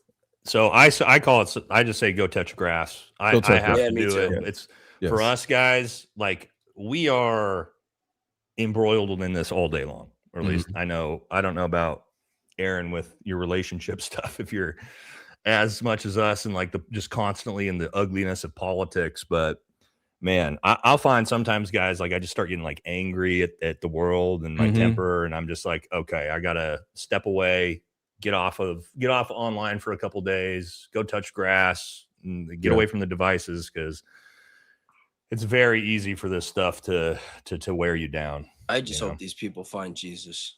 The crazy thing with me is I'll be enthralled in this type of content, and then I'll go on tour dates and I'm enthralled in relationship debates and get mad at the relationship stuff as much as I get mad at this. So it's different though, right? And so you're at least getting different types of exposure and content, and different types of people. Yeah. If your only news source, if you're your only news source, you don't know what you don't know. So true. Yeah. How is this even up for vote? We, the people, must be horrible bosses. The people must. Oh, the movie. I see what you're saying there. Thank you. We need a lobby for the American people. Oh, I've been talking about this. Where's the America First lobby?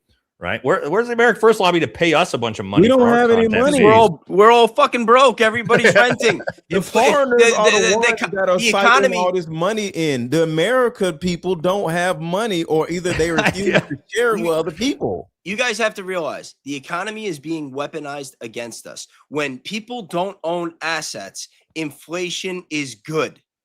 You understand? When you own the assets, you're right. When you own the when land, you own the equities, inflation's your best friend. It is, yeah. You're right. The stock market and real estate are incredible during inflationary period times. Yeah. Yeah. If everyone pitched in to pay off Congress to pass laws that actually help the American public, we might get somewhere. Also, how do you get TMT on the show? What? What's TMT? TMT? Something, I don't know who that is. What's TMT, guys? Chat, help me out. But yeah, the basis points, because nobody has any money. The politicians for this. Why do you think they're voting Mamdani and they want socialism? You know what I mean? It's like, our government merged with, you know what? I spent $32 on 4.5 pounds of hamburger meat, and my damn crown on my front tooth popped off after eating said hamburger meat. This day is so ass. Lady G would have loved it. That sucks. That's a good joke right there. But also, sorry to hear that. And yes, beef is outrageous. And real quick, to the thought of we don't have any money. I seen Kanye West and Diddy, both people lost all of their money because they lost a subset of who was funding them. Well, Diddy got into it with the people from Ciroc and Kanye. He said a couple things. Well, we know No, who he got with. Yeah. The thing about it Kanye is- posted a couple things. He made a couple statements Right. to Yeah. piss off. Might have made a song. Yeah, as and well. his net worth overnight. He lost his Adidas deal. Yes. He was worth $2 billion. Adidas, yeah. And the next day, in one night after he lost his Adidas Like deal, 400,000. No, it went to 400 million. But still, think about it. Okay. $2 billion Wow. to 400 million overnight. Crazy. And So then when he made a to- song about Whoever things he did with his cousin, because probably they had that information. They were going to blackmail And he him said, with "I'll it put it anyway." out myself." He was like, Yeah. I'll "Fuck put it out myself. Yeah. Yeah. that." And that's kind of fired, like too. what happens where, so you see somebody in America with a whole bunch of money and you wonder why they don't give it back to the community, because somebody else most likely is propping them up to look like they're an influencer, which they don't have actually. And if they went against who we want them to go against, the next day they're going to be broke. Or And also the money is their power too. Well, But yeah, a lot of it's what I'm inflated. saying is they can't use the money to help us because But it's we're, not their money. We're seeing this, guys, with on social media, right? Let me show you guys this. I don't know if you guys have been watching, but we saw this with Ben Shapiro, the Daily Wire. They've dried up. There's no more views because it's very clear that it looks like they may have been getting artificially propped up with views. Right. Here's another one. Yeah, You guys Megan haven't Kelly. I was seen- just about to say. Yeah, Megan, no, I saw. guys, Megan, my buddy Jameson sent me this the other day because I don't watch her content. Megan Kelly. It is incredible how Yeah. low her views are. I mean, these ones are a little bit older here, but she put out a ton of content. But like, look at this: 27,000, 20,000, 13,000, 55. Here's one good one, 40. But I mean, these numbers. She got a couple. You go back 2 months, she's at 6.5. 500,000. Yeah. Yeah. So her view numbers dropped like 95% out of nowhere. Just Because one you day, just lose gone. Something, you lose everything. You know, but my point is, like, was she ever that popular, or was she pushing a narrative that her funders kept pumping her money into because she was saying the right things? Yes. I don't know. I'm not making any accusations against her. I'm just saying it's pretty bizarre that you've got a channel with 4 million subscribers that's now averaging 15,000 views a video. Like, what the hell happened there? Right? I still think she's controlled off, even with the numbers dropping. You think so? They're just trying to position her. Yeah, she's always sat on the fucking fence. I was covering that last night. Yep, I do. I've done a few shows on that. One of you guys or Jesse? Oh, sorry. Destroy the Blob. Thank you very much. Got here late because I was busy dusting off my theater. Yeah. I know, and we've had a lot of these today for one of you guys. Is it for Jesse? Probably. Did you guys watch Paramount? No Testicles talking shit about your testing. Love all 4 of you guys. Watch daily. Stay blessed. The 6ix9ine is for you, Jesse. Look, here's the thing. Until Gary goes out and replicates his theory and actually goes out and tests something himself, then he needs to stop talking about me actually going out and doing scientific studies, because he's not willing to put. I don't know if he's not willing to put. He's not willing to put his money where his mouth is. So Nate, until he's willing to go test it, just shut the fuck up, dude. Sorry for cutting you off, but I actually offered that I would go down there to Virginia with Jordan Henshaw and do like an honest, analytical, objective, Yeah. But the whole thing is, even if he go test it. But even if he was able to do it, like you're talking about firing 100 shots and you're hoping that 20 don't go through. Like if you get 15 that don't go through, it's a good test. You know what I mean? So even if he proves that he's right, him being right is just proving that there's like a fucking 1 in 7 or 1 in 8 chance. Yeah, but again, for me, like, if you want to criticize my work, that's fine, but don't pretend you're an expert and then not be willing to go test your shit yourself. You know what I mean? Because now you're just yapping your mouth on the fucking internet, right? I go out there and I fucking test things out. Yeah. If you don't like that, that's fine. Go do it your fucking self, dude. Like, let's see some proof that you're as credible as you say you are. I'm getting sick of that dude attacking me on the fucking internet and then never fucking, demonstrating anything himself. It's getting to be pretty fucking pathetic at this point. So, and I try to be nice, but you know what I mean? At some point, talking shit about me, I'm going to fucking say what I actually think. All right. I have a question. I'm not going to read that. Thank you. For one of you guys or Jesse. I'll read it. Damn it, Nate. We need to take back the power or at least make these guys sweat. Let's draft presidents from here on. a Thomas Massey, Tom Brady ticket. Tom Brady. Be kind of fun Tom to see Brady how they slapped react somebody with the a other day. Brady Massey has a real shot. Tom Brady slapped somebody. That would be a one. Daniel says thoughts on Jesse Ventura. He was one of the first person who advocated for third party in election and won governor. I'm a big fan of Jesse Ventura. Yeah, actually. me too. I like him a lot. For a lot of different reasons. So yeah, I like Jesse. Friend of the show, Benjamin Netanyahu says making a third party was a topic of Teal's Dialogue Society. This is not organic. Do not trust. Well, thank you, BB. We'll keep that in mind. Pay attention to the liberal Democrat YouTubers who are silent on the news. All of them, they were bought off. Yeah, if they're silent about it, well, I mean, I know a couple of these are hardcore pro or greatest ally Democrats. They're on both sides, guys. Don't get me wrong. They're on both sides, right? The Zio shills are on both sides. What the F is actually happening? Has politics always been this way? I remember growing up and never hearing about politics. Now it seems every kid nowadays is radical one way or another. Social media has given us all an everyday window into everything politics. For one of you guys or Jesse? No, that was me. Destroy the Blob. Thank you very much. Shout out to Adam the Angler. I pretended to congratulate Gary for his stance against gun rights after the Alex Preddy murder. And Adam chimed in, Gary, look what you've done. Then Gary blocked me.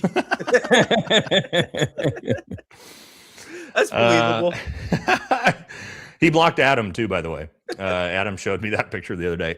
They just passed 1.5 trillion. Did they pass this too? I thought it was 1.15. It went to 1.5.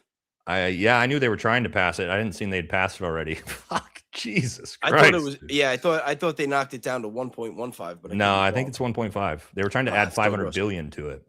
Are we winning yet? Well, we got to give it to the partners, you know. That's right. That's a good point. We need to increase that budget. We've got another military to fund now. Yeah.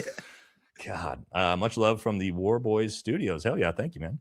I'm in the telecom industry. Look up ATT long lines. Those bunkers are everywhere under towers. Okay, here you go. So apparently this is a normal thing. I didn't know about it. I've only seen the one, and it was shocking to me when I went into it. Very cool. In Canada, we always had representative versus or conservative versus liberal. In 2001, the MPD started to get traction from 39 seats to 103 seats, becoming opposition. Leader died from prostate cancer. Is this a third party? Is the MPD a third party that's inserted itself? That'd be interesting. I don't know anything about Canadian politics, though. So that would be interesting. Thank you. Been worried about the AI angle. The other super chat, another member mentioned using an established channel is a perfect pivot for human hybrid AI. That's what you guys were talking about earlier. Yeah. Weird. Thank you. Hey, brother, would you prefer the old school way of the military training or the new way with DEI and everyone's feelings matter? Old way. I am not people get mad at me. I get it. You know, I've got a lot of, liberal viewers. I am not a proponent of DEI at all. I'm a big meritocracy guy. So, meritocracy, not DEI, especially for anything combat arms related, right?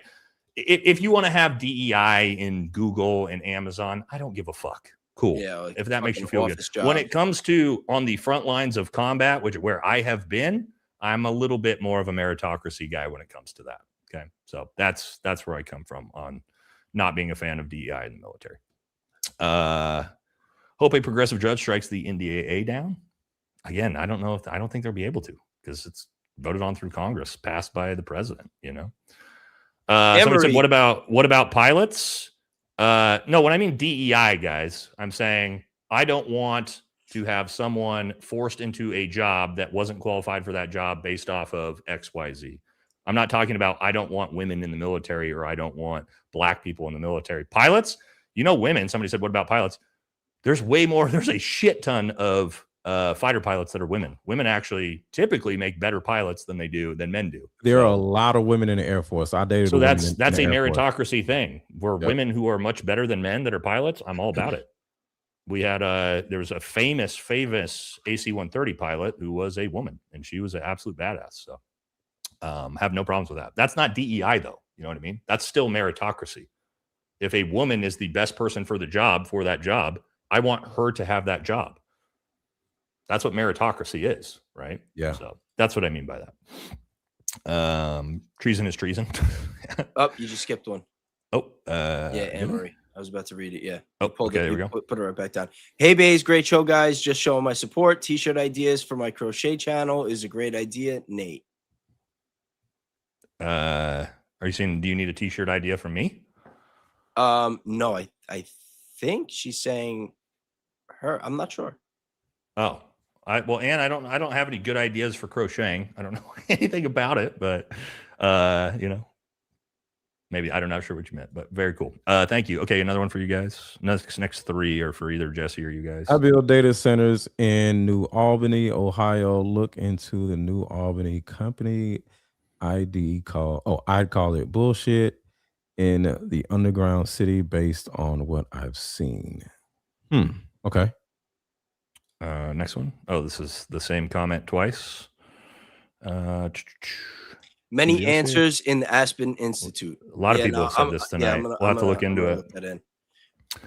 Nate, you have to check the German physics teacher on YouTube about the recorded sound for the CK events. It's a much watch. Can you get me like the channel? It's going to be really hard for me to. If I type in German physics teacher, it's probably not going to get me what I'm looking for. So if you can send me it on Instagram or email it to me, so I can actually know where to look for that, I'd love to watch it. For somebody else with the comment or no comment, thank you. Have you considered testing the audio from the gunshot that killed Charlie? I would like to see what the 30-06 sounds from 142 yards. Problem is, I don't know. I don't have any. I wasn't there. And when it comes to audio, a gunshot audio on camera phone and stuff like that is not accurate. It's very, very hard to tell what is what. A pistol and a 30-06 sound basically the same next to an iPhone. So I think somebody has done, the base, hasn't somebody done audio analysis on this? Wasn't there a guy who? Yeah, I don't know how accurate it was though. Yeah, that's the problem is without having like actual audio equipment there designed to test these things. When the gunshot went off, I'm not sure how we could really. Yeah, I'm not sure. Super accurate what the from that. Foundation of their research was. For maybe you, Aaron, Jesse. Oh no, yeah, don't read it. Well, yeah. Thank you. We can't read that one. Jen says this is some bullshit. I agree. What happened to America first? JFK and Charlie are both rolling in their graves right now. Thanks for what you're doing, researching and calling out the BS.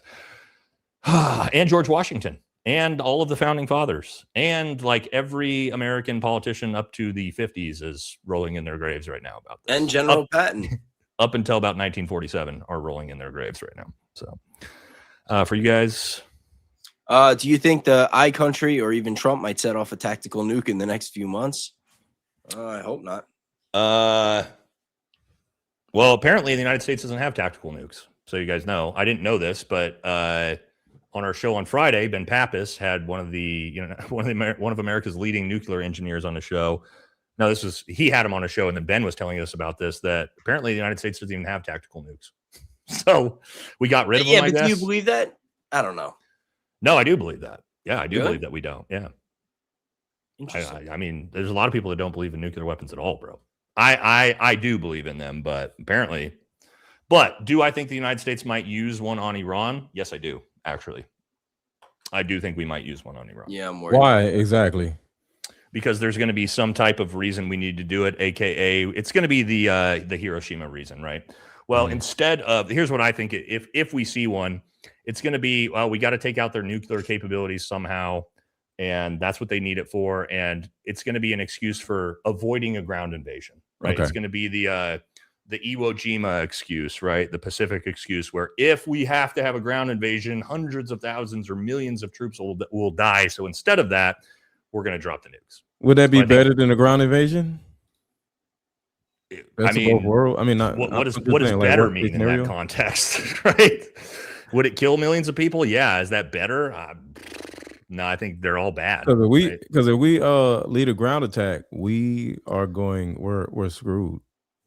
We wouldn't survive. But sure. But if we drop a nuclear weapon, then we become a pariah on the world stage. And I agree. I mean, the long wind effects of that is insane as well, right? Yeah. So that's why I mean they're both horrible. But do I think it's possible that it happens? Yeah, I do.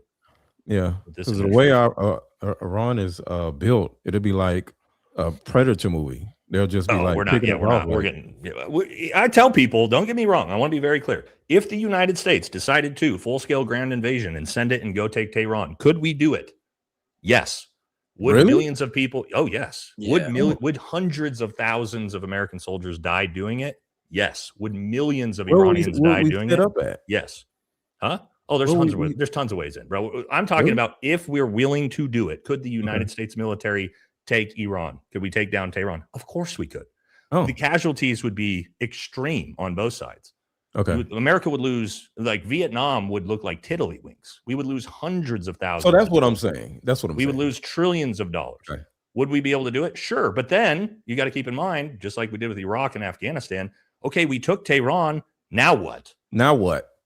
Now you have the 20-year nation building exercise that 100% is going to fail. And you're probably And going to more lose people are going to die because you're going to lose a now- couple 100,000 more troops trying to take all 31 provinces. So that's my point. Mhm. Could, and what's the strategic victory there?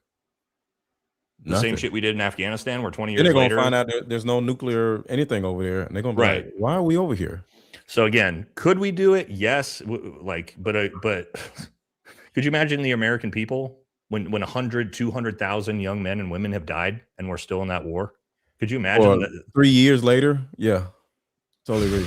Stupid. Well, hopefully with this new partnership that we have, we'll really have access to all their intelligence, and we won't fall for the bad intelligence that could potentially lead to those decisions being made. Like they did in Iraq and Afghanistan. And Iran. That's why we're here now. Yeah, that's right. For one of you guys or Jesse. Charlie Neck was the exit hit above the right ear. Yeah, that was an early. That was an early theory. Did you hear the one that they said that it was the camera? That there was like some kind of, and I've seen that one. Yeah, I don't know, guys. Again, I haven't thrown anything out there. And then back here is the thing that just boggles my mind. Where, what the hell was that? But that's I why don't know. So here's another thing, and I've talked to a few guys about this. We also have to be careful because Rob O'Neill talked about this, and I thought Rob had a lot of really great takes when he the clip that Candace played. The T-shirt one, we have to be careful when we say things like, "I've shot a lot of people, and I never saw a T-shirt do that." Well, you're not going to. Your eye cannot even pick up the movement of that T-shirt that fast. Yeah, it happens in regular so time. fast. There'd be no way. Okay. And I can tell you, I've shot people from that close before. And you're also not focused on that, guys. I'm not focused. Yeah, you don't on care about what the shirt is this doing. with this shirt. Like, you're not going to see anything like that. So we have to be careful to be like, yeah. Now, I do think it's bizarre. To me, that the way his T-shirt work look with the way it moves, it does not look like what you would expect from a gunshot. And on top of that, because I studied it, he didn't jump. The shirt went up. He sat there. This went up. He sat there, and then he did that. Yeah. So it's really hard to like. Why. It looks more like compressed air that it's getting blasted up through his shirt, which leads me more towards some type of explosive or some type of compressed air device is much more likely that would cause that shirt to do that than a bullet. But my point is just like that's not something you would see with the naked eye anyway. You know what I mean? Yeah. So that's what makes it really hard. Yeah. But anyway, for one of you guys, Jesse. I'm on Messenger with the Canadian family member, right now, and she said Canada is quickly turning against the U.S. Trump just put 3 new tariffs on them damn tariffs. Okay. Let's see. Here we go. Maybe Jesse. Will I see IDF vets at the VA? Well, you don't have to worry about that because they already have free health care. Yeah. And we were already paying for it before. Yeah, don't worry. We were already paying for the IDF's health care before this happened. So trust they're okay, guys. Your favorite IDF soldiers already got universal health care, so don't worry too much about that. For one of you guys, yeah, shout out to Pink Sky. Thank you guys for being the voice of truth. Thank you, Pink Sky. Somebody said seriously, yes, both free education, free college, and free health care paid for by you, the American taxpayer. Just so you know. All right, Lacey, the one of you guys again, or Jesse, and they all serve. Remember that. So it's like the whole population. Exactly. Let's not leave that part out. We have three. Is this for one of you guys or is this for Jess? Shout out. That's you? No, but I can read this is Jesse. Yeah. Great group right there. Thank you for keeping things real. On another note, I got played by Donald Trump too. Is there any way this is a play to overtake Philadelphia? I truly hope there's a good plan here. We can't see. That's what I was saying before. It's like, is there some type of deep 7D state chess? internal conflicts behind the scenes that we don't know about, and that this is like a necessary means to an end? No. I mean, it would be nice to believe that there's a light at the end of the tunnel and it's like some greater good type situation. But I kind of just think we're fucked. But I'm sorry. Yeah, I'm sorry, guys. The Donald Trump 7D chess. No, we're 2 years in, and it's just it ain't there, guys. I know QAnon wants it to be, really bad, a 7D chess. We're not in 7D chess. I think that was another psyop. Oh, QAnon. Oh, for sure, dude. Yeah, for sure. For you guys, is that you, Aaron? Let's see. I compared my birth month to Bible verses that share the same numbers, and they all had one common pattern: resisting tyranny. Shout out to you. I love that. I love that. Abolish pop-up packs. Yeah, we need to get rid of all the packs. What do y'all think about Agenda 2030? Is this the one where Democrats are planning on putting everybody in prison? I think the 2030 was the Republicans. That was the Republican thing. I thought that was 20. Actually, no. You're right. I think that was. Yeah, there's two of them. 20, I thought the Republican one was 20. Might be the Democrat one with the 15-minute cities and mass surveillance. Yeah, this is what I'm saying. Two different. There's a Democrat one, and then there's 20. What's the Republican one that they're always complaining about? 2025, Project Plan 2025 was a Republican. Okay. Yeah, but Adam's right here. But 2030, I think, is a. Okay, they're saying it's a World Economic Forum. Oh, this is it's this Bill is Gates the you'll own nothing and be happy. Yeah, the WEF one. Yeah, that's right. Hey. I mean, they'll try it. I'm sure they're going to try it. They would love that. But hurry, Bays, come to Miss. I have chickens for you.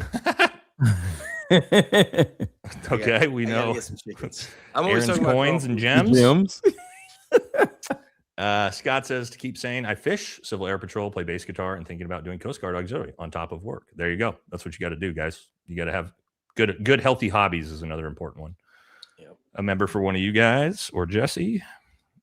This sounds like for a full-scale tax result. Time to send a message. We've been talking about that a lot. It's for Nikki base. Gifted 5 Real Bays memberships. Thank you so much. I love when you guys gift memberships. I do a lot of members only live these days because of that. Gary, guess he needs the money. Great stream, gents. I don't know anything about that. Yeah. Double D Delaney. That's quite the username here. Double D Delaney. It says he can't cause it will go against his narrative. I stuck up for you, and then as people started talking shit to me, it was a great video. Oh, him. Well, again, there's no reason. What are you gonna say? Here's the thing about that video I did, guys. The reason why I did it the way I did, I recreated essentially as close as you could the exact shot, and I showed the results. I didn't give my opinions. I said, here is. I went out and got we got our giant fucking crane or whatever it was. We went up to 9-degree slope, 141 yards, used the exact ammunition that the trial told us that was used with a 30-06, and I shot a large hog that was unalive that day to be as anatomically close as we could to a human being, and it blew through everything. Okay, I'm sorry if you don't like that test and you don't like the results, but what are you going to say to me about that? I didn't give opinions. I just said, here's what here it is. Here's the exact shot. Here's what happened. So what are you going to what are you debunking? That's what I don't understand. You watched it with your own eyes. I'm sorry. It's but Nate, crazy. You gotta remember, cow femurs and steel plates are not the same as soft tissue and a human neck. That's why I used a full fucking hog with everything. What you were supposed to use was Superman. I got to use. I get it. So what they're doing now is you didn't use a real live human being's neck, right? And it's okay, well, that had a Superman neck, right? That's where we're putting the foot down. That's why the test isn't accurate, because I didn't use a real live human being. Okay, got it, guys. Cool. Yeah. I'm sorry, I don't know how much closer you want me to get, right? But has anybody else gone out and done that close of a test other than me? No. So what are you fucking mad at me for? Yeah. Because it didn't show you the results that you wanted. Oh, sorry. And I didn't manipulate the results. I walked up to the animal and showed you the giant 5-inch fucking hole in its body. Mm-hmm. And I want to say I appreciate you for doing that, because that is the effort that I was saying, instead of just voting and just going home or whatever it is, or just while we're yapping doing your this type fucking of mouth on content. X. Yeah, go out and actually do something to kind of like prove your point, prove your theory, do something. You know what I'm saying? So I appreciate you doing that. I wasn't even going to prove a theory. All I did was to go out to recreate the shot as close as we could to the shot taken supposedly by the FBI narrative. That's all I did. Yeah. And they attacked me for it. Isn't that bizarre that they attacked me? I didn't give any definitive results, and they attacked me for doing the test. What was the reason for the attack? Did they say it was wrong? It was inaccurate? They don't like me personally. Oh, yeah. It is what it is. They don't like me personally. And it is what it is. That's fine. But you know what I mean? And I know, because they tried to get one of my friends to go on the stream to trash me. And he said, no, I'm not going to do that. So I know that's what they're trying to do. Who is they? They got him to do that? Who is the people that just, Gary and his buddies that just did the live stream that attacked me yesterday. So I know that's what they were doing, because my buddy fucking told me that's what they were trying to do. Oh, he attacked you again yesterday too? Yeah, they did a whole nother episode trying to debunk my new test. Yeah. So it's like, dude, I know what you're doing now. So, hey, buddy, jig's up. I know exactly what you're doing. Yeah. So it is what it is. Again, what you're mad that I went and conducted a test? It's so bizarre, isn't it? Doesn't it feel very COVID-ish? Of like, hey, shut your fucking mouth, right? Mm-hmm. Like, it's very, very COVID-ish. Yeah, Nate, don't tell anybody about the ivermectin. Exactly, and it's like, dude, all I did was I went out and did a test and showed you the results, and you're fucking mad at me and you're attacking me for it. It's very bizarre, right? My Instagram page got deleted because of all that COVID stuff. I was just warning people, and the shit just disappeared, and I had to start all the way over. Yeah. For you guys? Anne-Marie, taxes and shirts is what I meant. Oh, I was saying that doing the merch for taxes. Yeah, I got to start a regular LLC. I track TPUSA money. Will you look? Well, you've got to show me what you're talking about for me to look. Do you think it would be possible to create an America First lobby using funding from individuals, or to raise money or sway people in power other than violence? We as people can do it. Save the nation. Well, we talked about that earlier. It would be nice if we could get an America First PAC that could actually. But again, to Bezos' point, like, the people who want to donate to that don't have any money to be able to push that PAC, because the people who are taking all the money are getting it from foreign lobbies.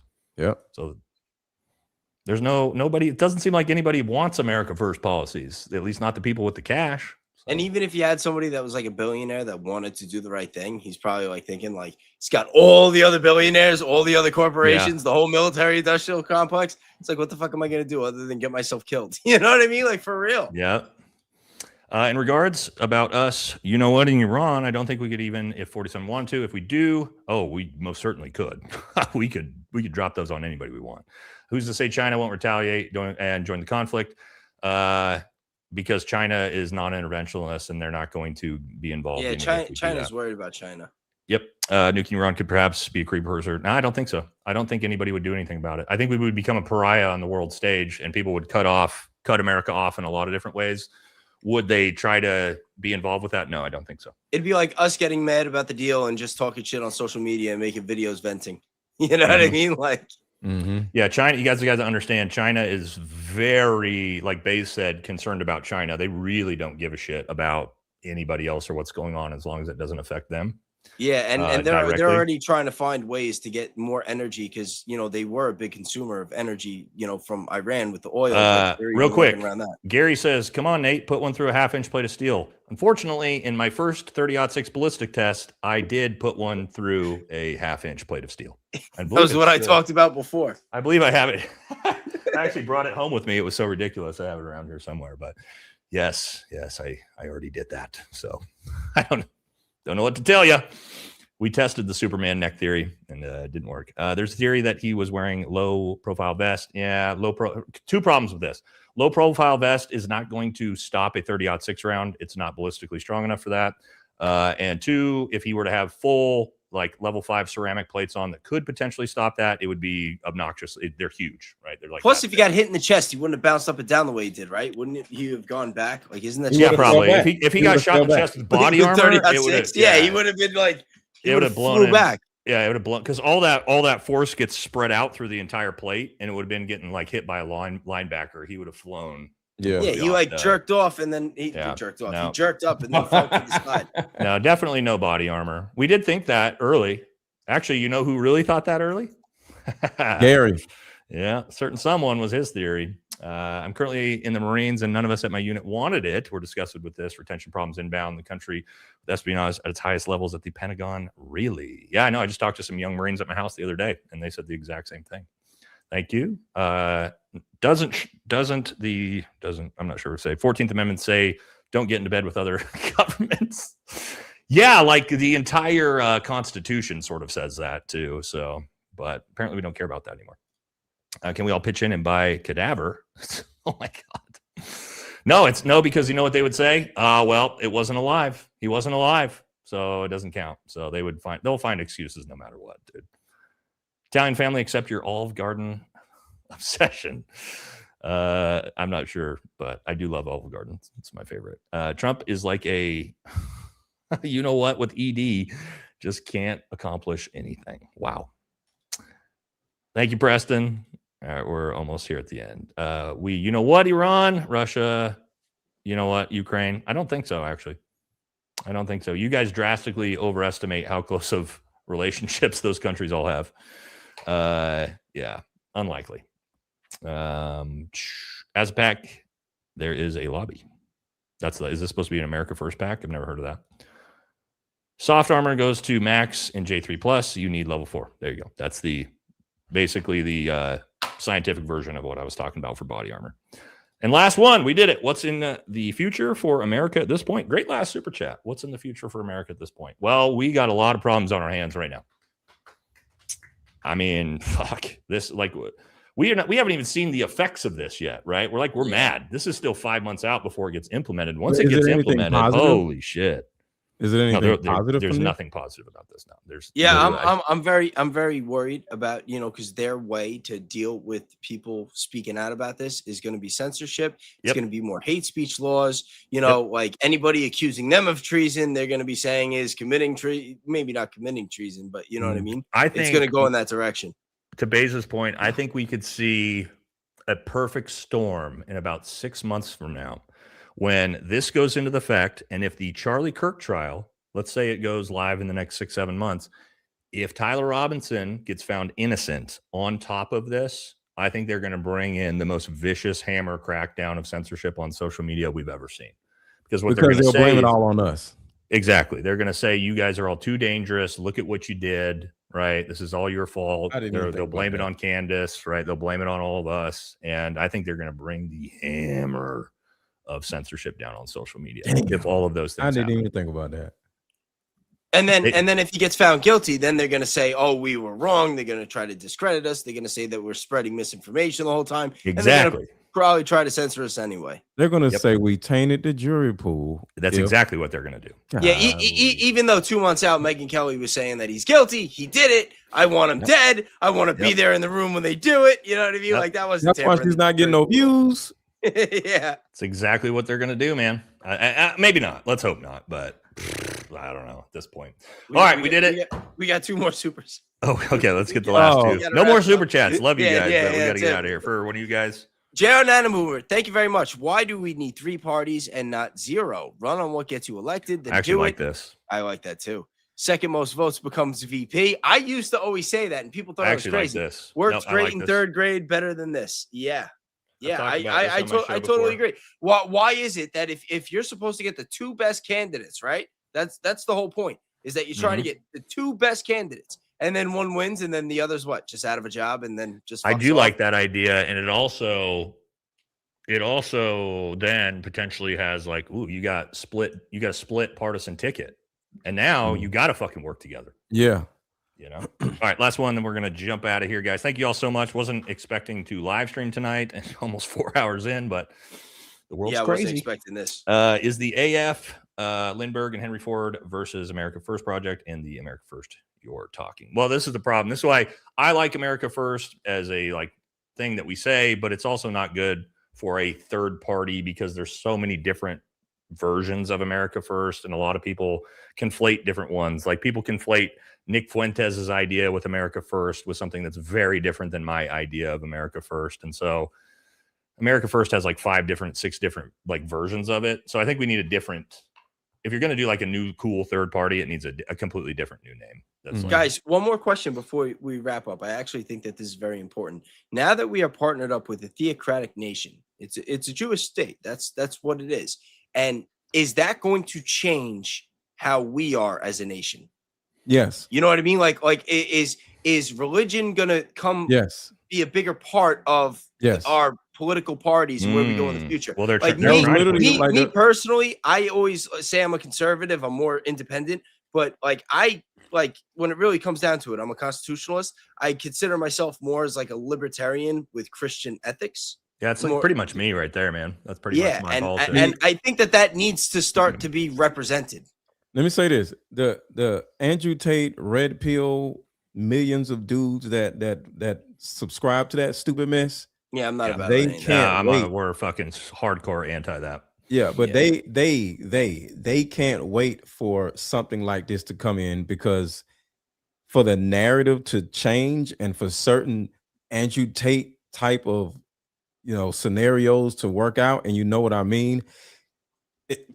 It literally would make it where those guys would say, "See, this is what we're doing anyway," and then I think it's going to turn into something bigger, because the Andrew Tate stuff is not what the other stuff is, but it's adjacent to it. Yeah, you have like far right Christian nationalism.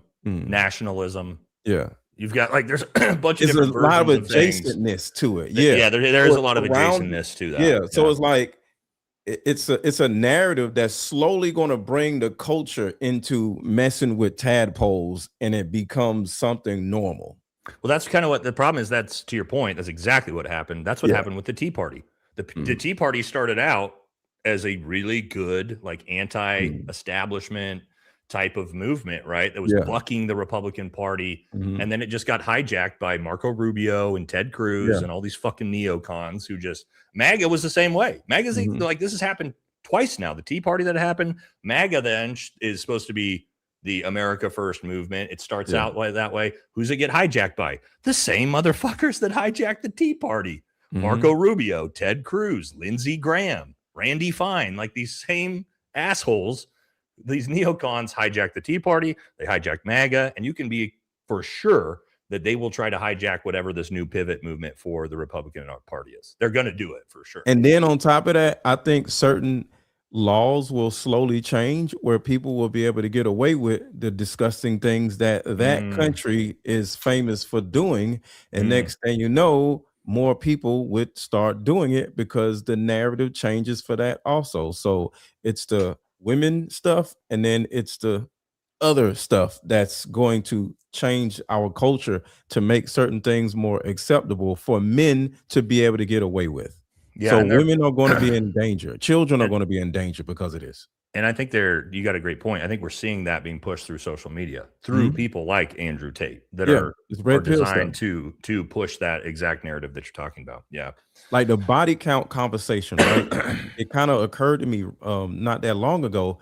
The reason why they talk so much mess about body count is because the closer a woman is to being a virgin, the more valuable the woman is in certain countries, right? And now that's turning into something that is more valuable here. But who are the virgins? What is the age of the virgins? So it turns into, in order for you to get a virgin, I gotta be with this 14-year-old. Yeah, you get what I'm saying? Yeah, I mean, we've had, like, she has a lower body count. So what am I supposed to do if I want a woman with a lower body count? And then it turns into logic. Yeah, unfortunately, there have been certain political movements that are, promoting freedom and power over the last couple of decades. And that combines with the influence of the mainstream media, of television, movies, music. We've really, in America, had this like demoralization of our values over the last couple of decades. And for us to really change the country, that's what we got to really pull in and focus on and try to be more traditional. At least to some extent. That's why I have an entire channel, my American Thor channel. All I do is make fun of dudes like Andrew Tate and Ben Azuli and all these fucking Because we fake got to alpha male fight back. dickheads. We got to fight the narrative. And that's why I never, like I tell people all the time, you will never see me pushing like a gambling product, a gambling website, any of this like, you know, adult content. Yo, that's so funny. That's so funny that you said that, because on YouTube, when it says like what kind of ads like do you want to block, I blocked alcohol and gambling. Wait, you can block our own ads on our channel? You can block the type of ads that YouTube promotes on your channel. I didn't know that. About yeah, I need to So when I was going through that, I blocked alcohol and I blocked alcohol and I blocked gambling. I know. And people said not to because it pays well, but I'm like, you know what I mean? Yeah, I didn't know that. I'm gonna do that. Ben Shapiro is always actually, his ads are constantly on my channel, which is hilarious. So I'm gonna leave those up. Oh, you should hear about who his biggest donor is. I'm not gonna that's a whole other story. Yeah. All right, guys, I got to get out of here. I got to eat some dinner. Thank you guys so much. Thanks to the guests. Make sure you guys go subscribe to Baze and Mr. LetGo. And thank you guys so much for the donations tonight on this impromptu live stream. Thanks to the boys. Any last words before we shut it down? Wait. My bad. I got Texas. Thank you so much. There you go. VFT memberships. Appreciate you, brother. Any last words, guys? I just want to say thank you, Nate. You've been a good friend. You've been a real supporter of the channel. I appreciate you. Aaron, I've been getting to know you better. I want to work with you more, talk to you more behind the scenes. Yeah, let's do a live stream together. Yeah, this stream really did make me feel a lot better about the situation. Like I was like really like heartbroken. Plus, I know. I talked to Baze before, and like, dude, I'm just really feeling down. I was. But I feel a lot better, and I hope that the people watching this, especially if you've been watching the whole time, you know, I notice, I see a lot of the names in the chat that have been, you know, sticking it out. I hope you guys are feeling better too. And at the end of the day, we're going to persevere, you know, like we're Americans, you know, like we're still Americans. Yep. Hell yeah, dude. And I tell people all the time, man, I'm in this till the end with America. I ain't going nowhere. Like good, bad, or indifferent. I'm fucking riding into the abyss with all y'all. So I just want to say, Nate, I appreciate you. And I'm learning so much from all of you. So just thank you, brother. I'm learning stuff from you guys too, man. In the background, I really appreciate everything. So yeah, I'm trying to do a lot more collaborative stuff, man. It's cool to get different perspectives, and everybody's got their own individual knowledge and expertise to add to the conversation. So yeah, for sure. All right, boys, I'm out of here. Everybody, thank you all so much. Have a good one. God bless. Catch y'all in the next one. All right, see you guys.